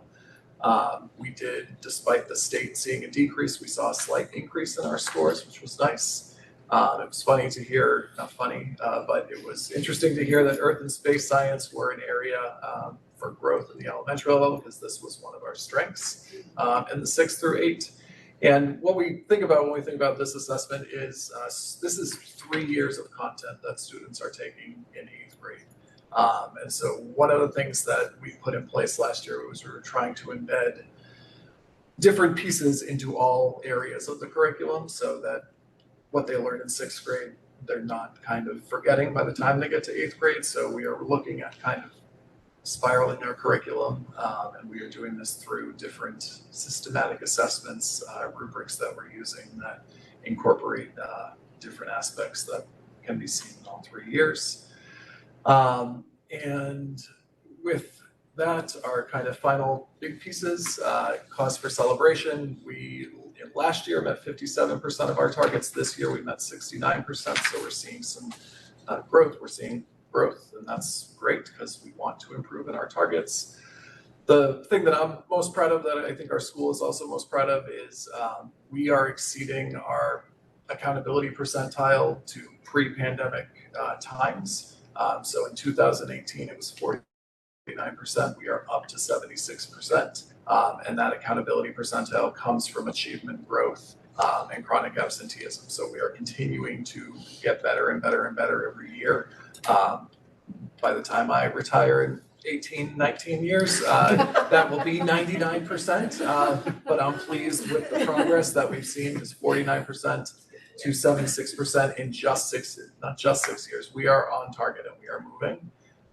Specifically, the targets that DESE set for us in ELA and in science, they were exceeded by our lowest performing students. So to me, that says some of the work that we are doing, the targeted work with groups, with pull-out classes, with push-in models for our students that we know are our lowest performing, they are working in some areas, which is great.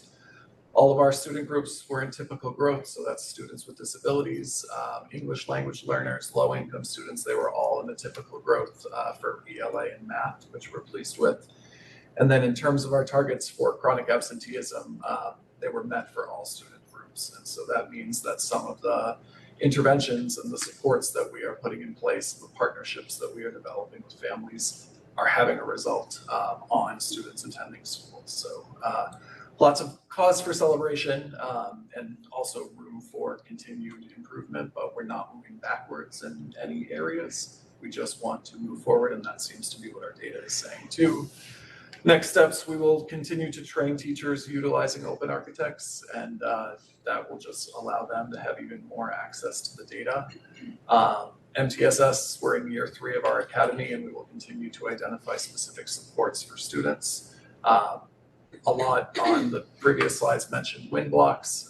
We have time during the day now to provide students with targeted support in an area that they need. And it could be targeted support, or it could be somebody who's meeting expectations. How are we pushing them into the exceeding expectations category? So we're really excited to have time during the day and the process and the data. And when you have all 3 of those things together, you can develop plans for every child to help you move forward. And then finally, even though we did improve in chronic absenteeism, we need to continue to find ways to break down those barriers that exist for students and for families. Homeschool is a challenge. So in terms of asking for things, we are very blessed to have lots of great things. We can never have enough social emotional support. So I would say in terms of family engagement, family partnership, students need to feel safe at school. Students need to have a reason to come to school. Students need all of this to achieve. And I would say shining a light on helping all of our students to create those conditions where they are excited and able to come to school and learn. That's what we need the most important. And if you have extra money, I can always. So thank you. Ryan, can I ask a quick question? Please.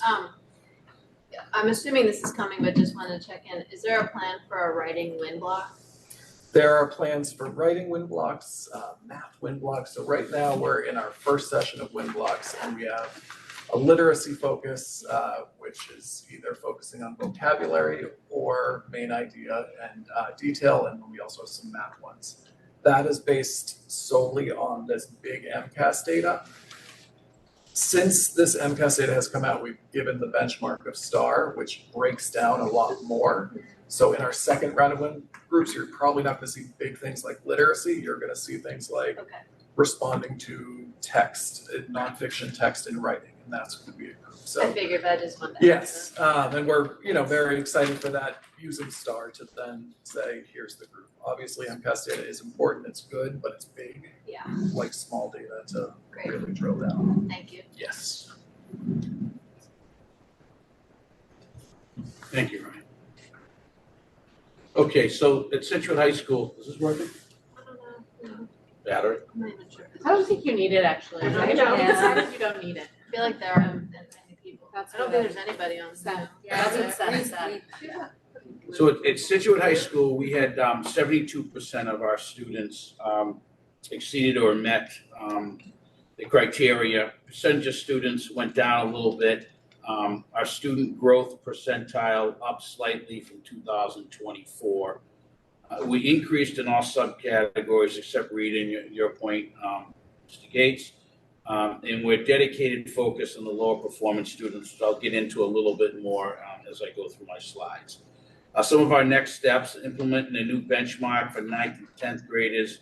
We're going to start using what they call common lit assessments, which is going to give us, it's kind of like the STAR of math, but it's going to give us quicker data points, like Ryan was just saying. Instead of waiting till the end of the year to find out some of the data that we're finding out, we'll find it out more throughout the year. But that's a new test that we're just going to start to implement this year at the high school level for 9th and 10th graders.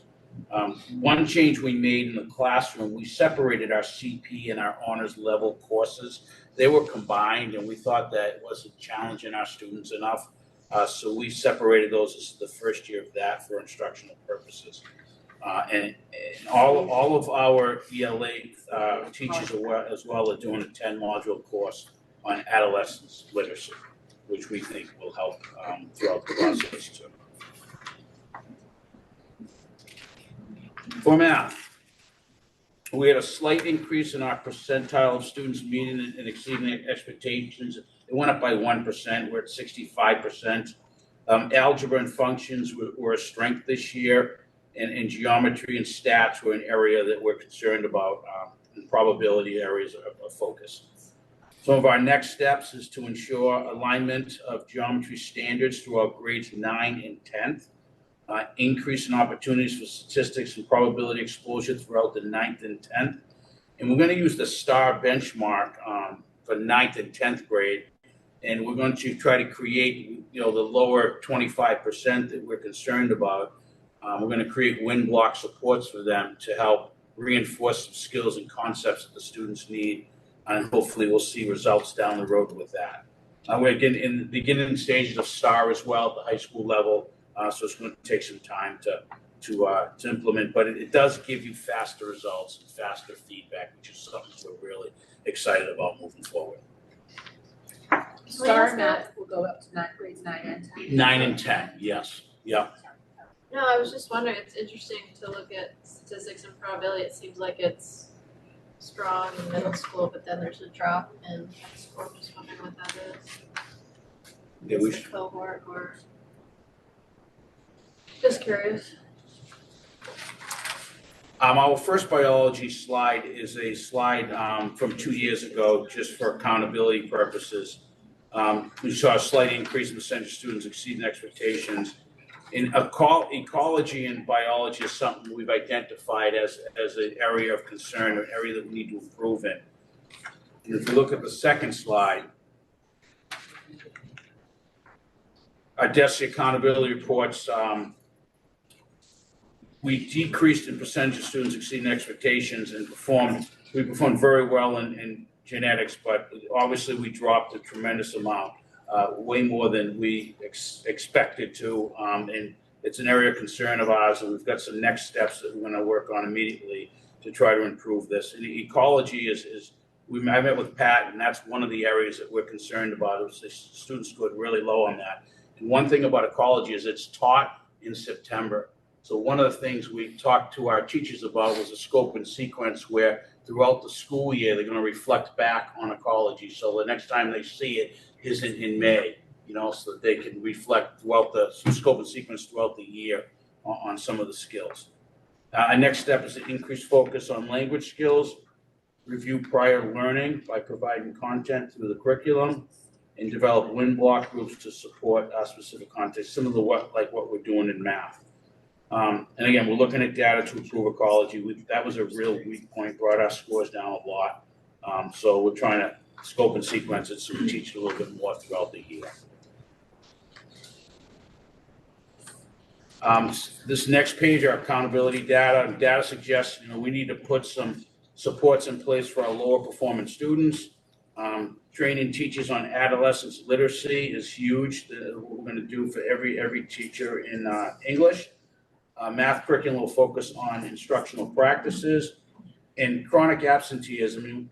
We have 90% or so attendance rate right now at Scituate High School, but the chronic absentee rate is still up high. And like one of my colleagues said, it's a concern. It bothers me a lot because I spend a tremendous amount of time on attendance. I probably meet personally with kids 5 or 6 times a day on attendance, and getting them to school has really been difficult in some situations. Just a group of them. There's a group of students who are having a tough time getting into school, and some of it's social emotional, some of it they get sick and they're out for 5 or 6 days in a row. But getting them in school consistently is a major goal at Scituate High School because we know that that's a problem and we know we've got to work towards that goal.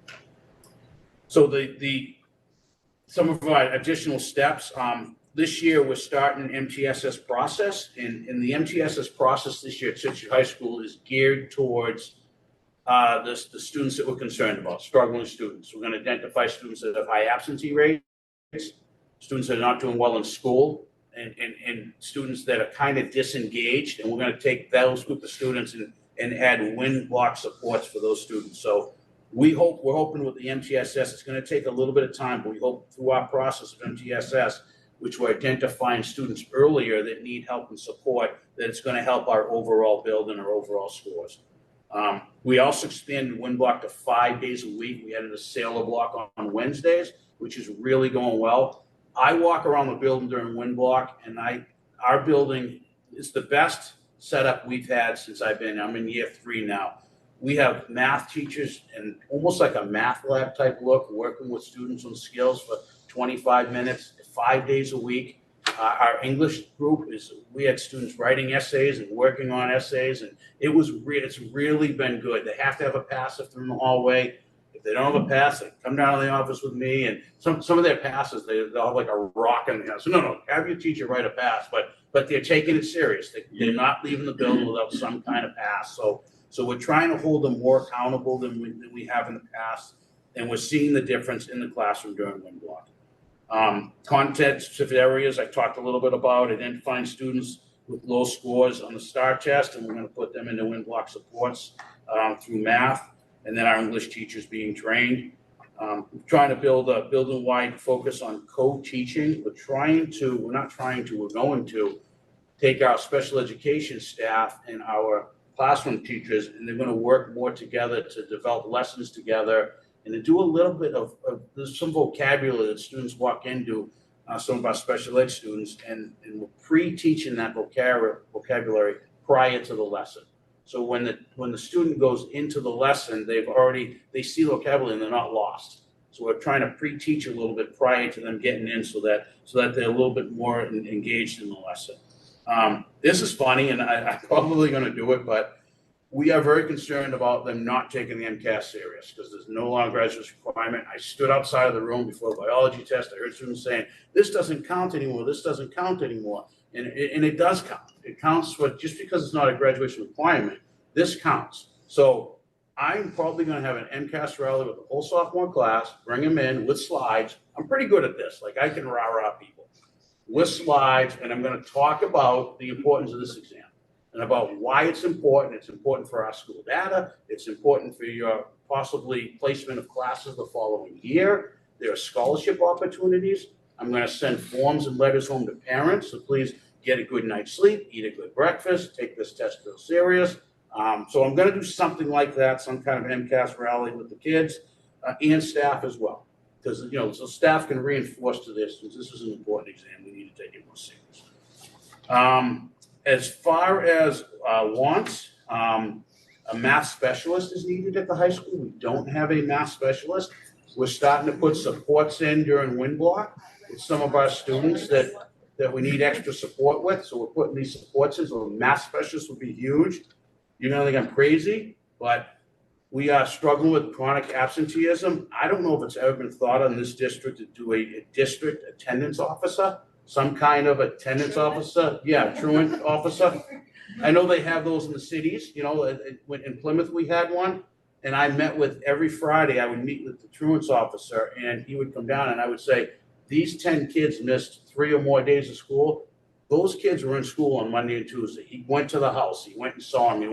So just a thought, really thinking out of the box, but that might help chronic absenteeism in this school district if we had somebody that just concentrated on that sort of thing. And then like Ryan was saying, more support, more adjustment council support.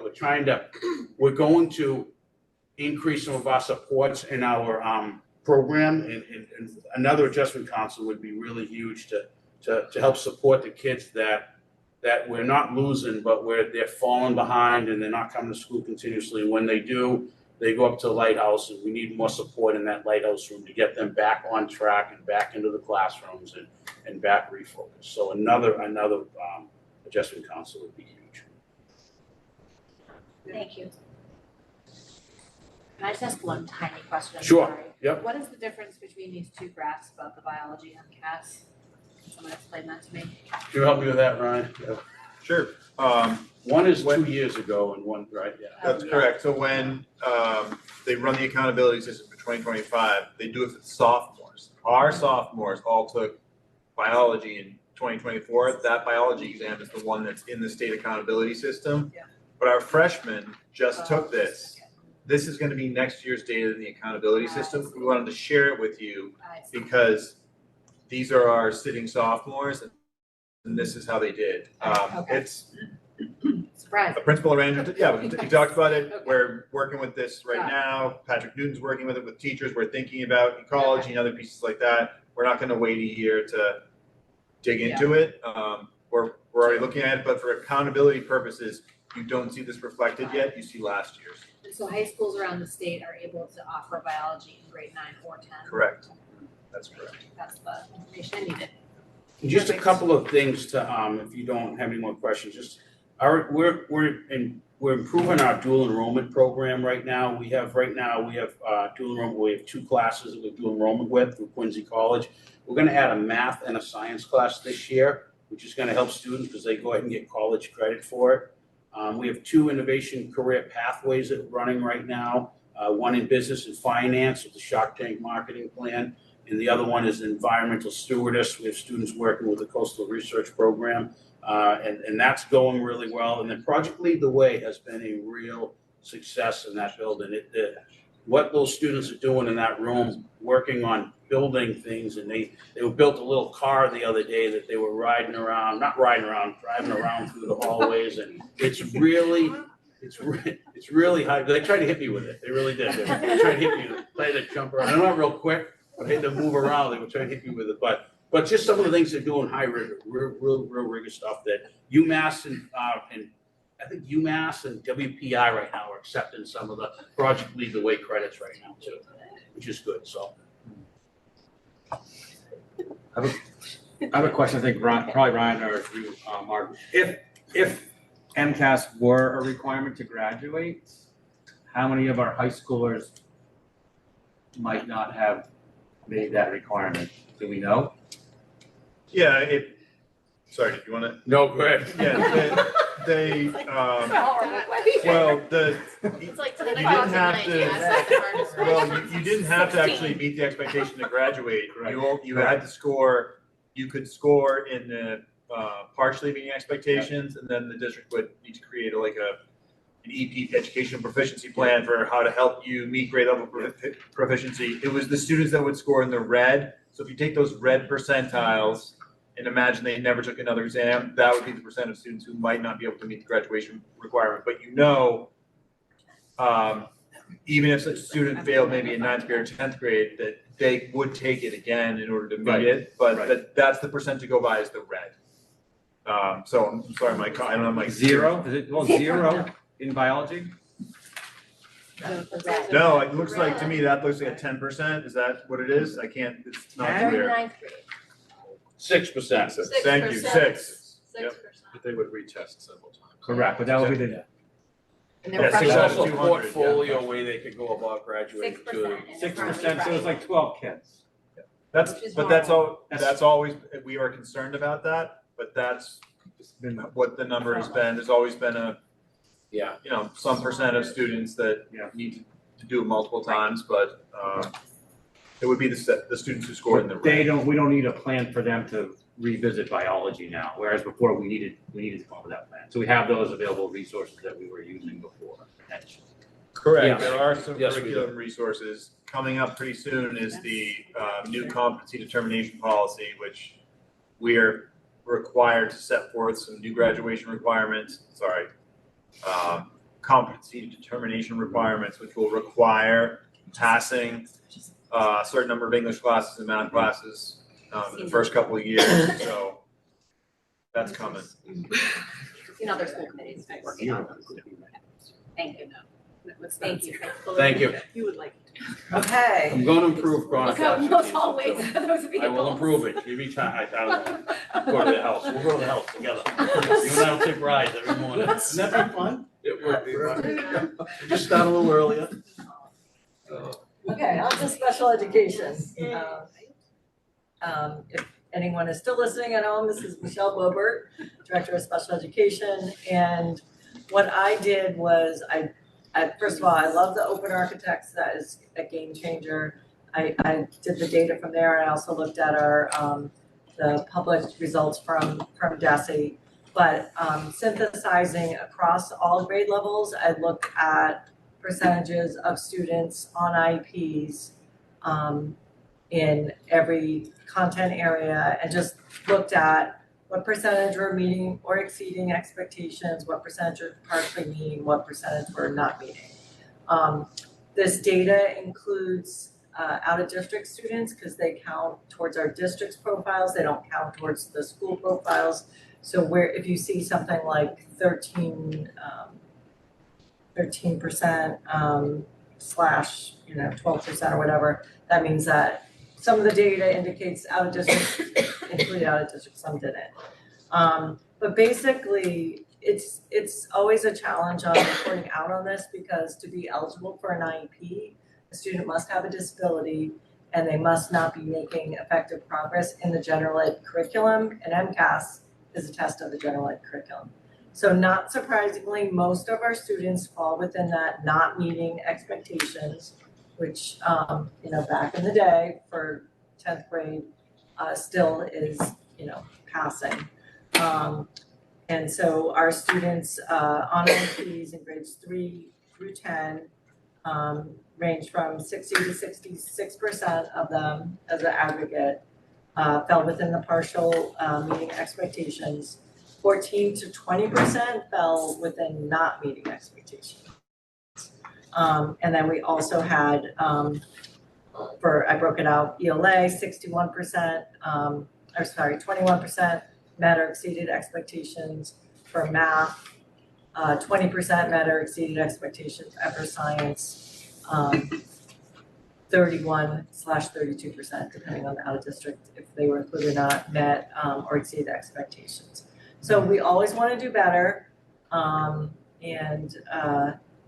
it's just again working on that. I think the data shows that, because the other thing I do when I look at the data from these platforms is looking to see for the students that did not do as well, was this expected? Is their disability that severe? What else can we be doing for these students? And then I also look at their flip side for students not on an IEP, if they really struggled, should they be evaluated to determine if they have a disability? I also look at the state average for students on IEPs, and we either were the same or surpassed them in every metric except with a few rare occasions. So when I looked at the average scaled score, in some situations we were like 20 points higher in certain grade levels in certain subject areas. We were better than the state average on the percentage of meeting or exceeding, and we were in the lower than the state average in the not meeting expectations. So the only exceptions to that is that we had meeting or exceeding, our percentage was that was a little bit different in 10th grade math. 5th grade math was the same as the state, and in 4th grade ELA, we were 7% compared to 13% of the state. So we did a little bit lower in meeting and exceeding expectations. However, when you looked at the not meeting expectations, we did better than the state. So depending on what bucket you're looking at, I know it's a lot of math here. It was hard to conceptualize because of all the different pieces and looking at all the grade levels and all the subjects. Some highlights were we reduced the not meeting expectation category in ELA. So in 2024, it was 28%, did not meet expectations, and 2025 was 20%. And we also increased meeting and exceeding expectations in science from 25% last year to 31%. Again, if we look at like the 10th grade science, just pulling out a few kind of like highs, a few lows, but 10th grade science, we were much better than the state average. So we were 37%, 39% in meeting or exceeding expectations. State average was 15%. We also had increased from 21% in 2024. In 10th grade, our ELA, our meeting or exceeding expectations was 36%, and the state average was only 10%. So like we were more than triple that. 10th grade math, we were, our meeting and exceeding was slightly worse than the state average. We were 11%, state was 13%, but again, we had like a higher, what we would used to call passing rate of 68% when we included the partially meeting expectations compared to the state average, which was 58%. Eighth grade math, again, we were a little bit higher than the state average. Eighth grade science, we were more than double the state average for meeting or exceeding expectations. Eighth grade civics, we don't have, past years to compare to, but we were at 28% of students on IEPs met or exceeded expectations compared to only 13% of the state. So I think we were compare favorably to the state. We always want to do better than the state average, but I think we want to do way better than this, but we did much better. The other thing I like to look at is like the third grade, so that we want to be like capturing all these kids right away and seeing how they're doing. So in our meeting or exceeding expectations, 35% of students on IEPs were in that range compared to the state, again, at 14%.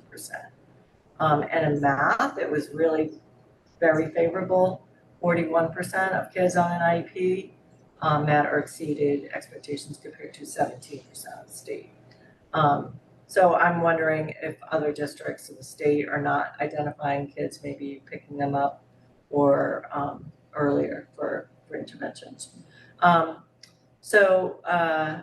think, let's see. And the other thing I want to comment is that the more that Scituate as an aggregate does well, the more that our kids will do well.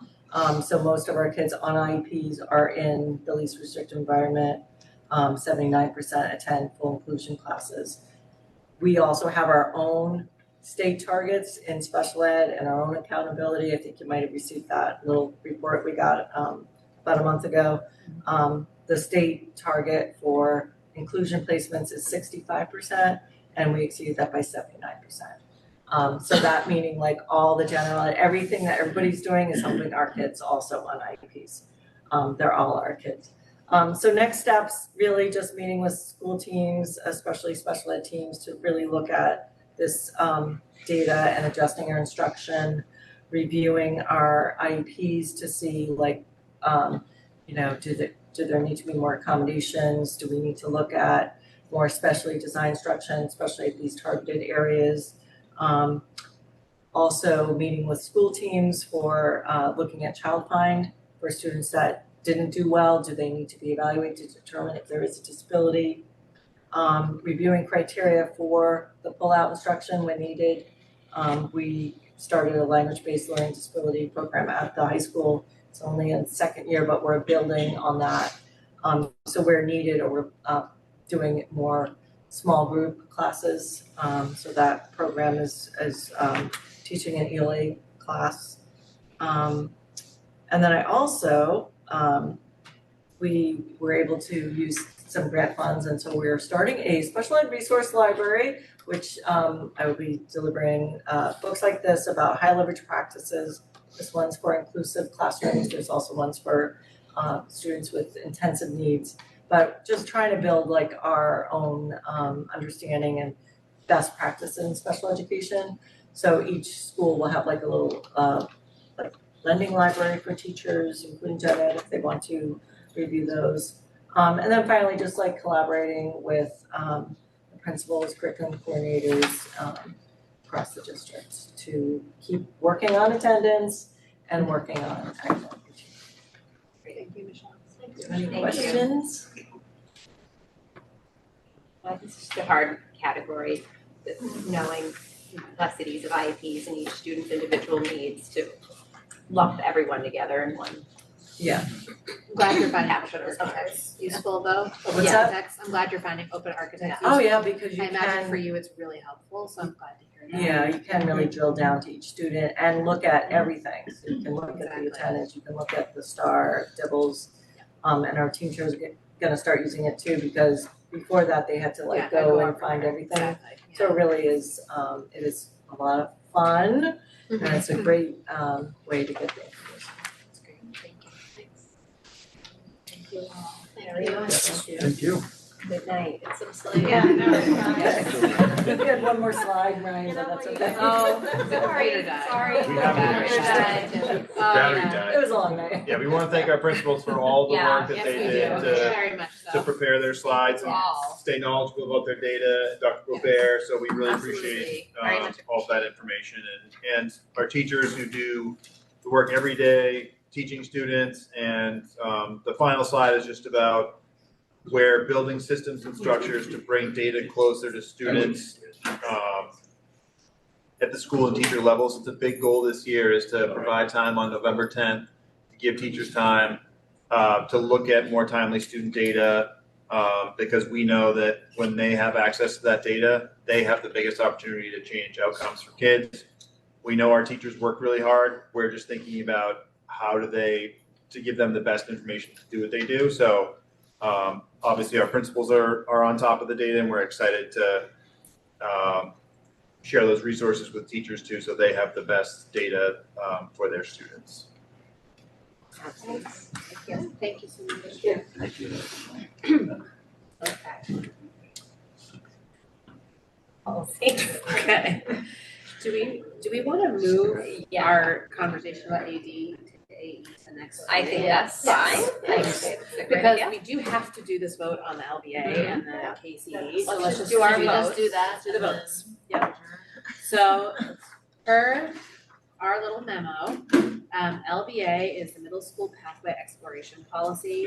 And this was at the behest of the state in an effort to make more equitable the process by which students can find out about and apply to career technical education programs. And so all districts have to do this. It has to be approved by November 1st, which is why we're doing the first and second reading tonight. It's pretty straightforward. It's not anything really to need to get into too deep. So hopefully you all take a look and Yes. Take the motion. conversations or Yep, we'll let's take take a motions. vote. Take a vote. Great. I make a motion that the school committee vote to approve the policy LBA middle school pathway exploration policy as presented. Second. All in favor? Great, and then we also have policy KCD, which is the public gifts to schools. This was from last time, our first reading was, this is just to modernize and bring up to date and in line with MASC.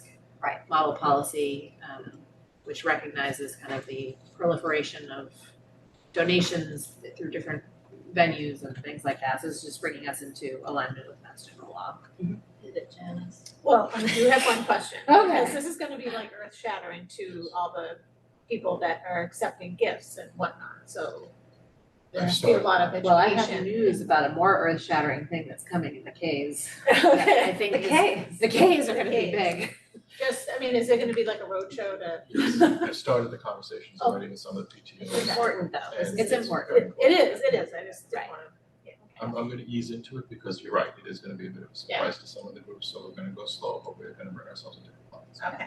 And it includes the booster groups. Yes. I was just gonna say that, that was That's exactly a what great our example. public commenter had made the comment, but I think that's an important point of reference, is that this is something that we're already, or are on top of and aware of and addressing. So it is already happening. Yes.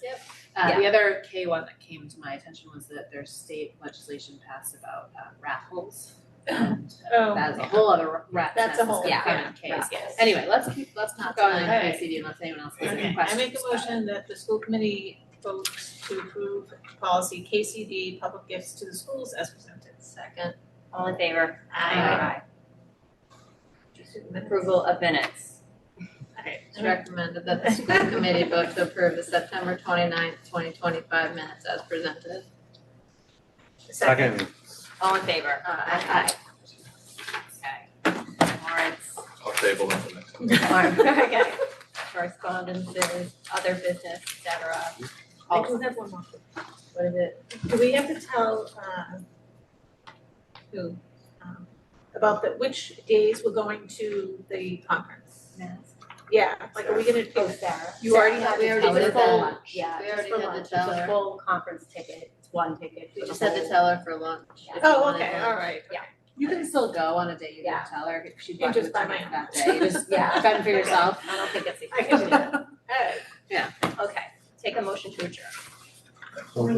Motion to adjourn at 10:17 PM. Second, all in favor? Aye. Wow.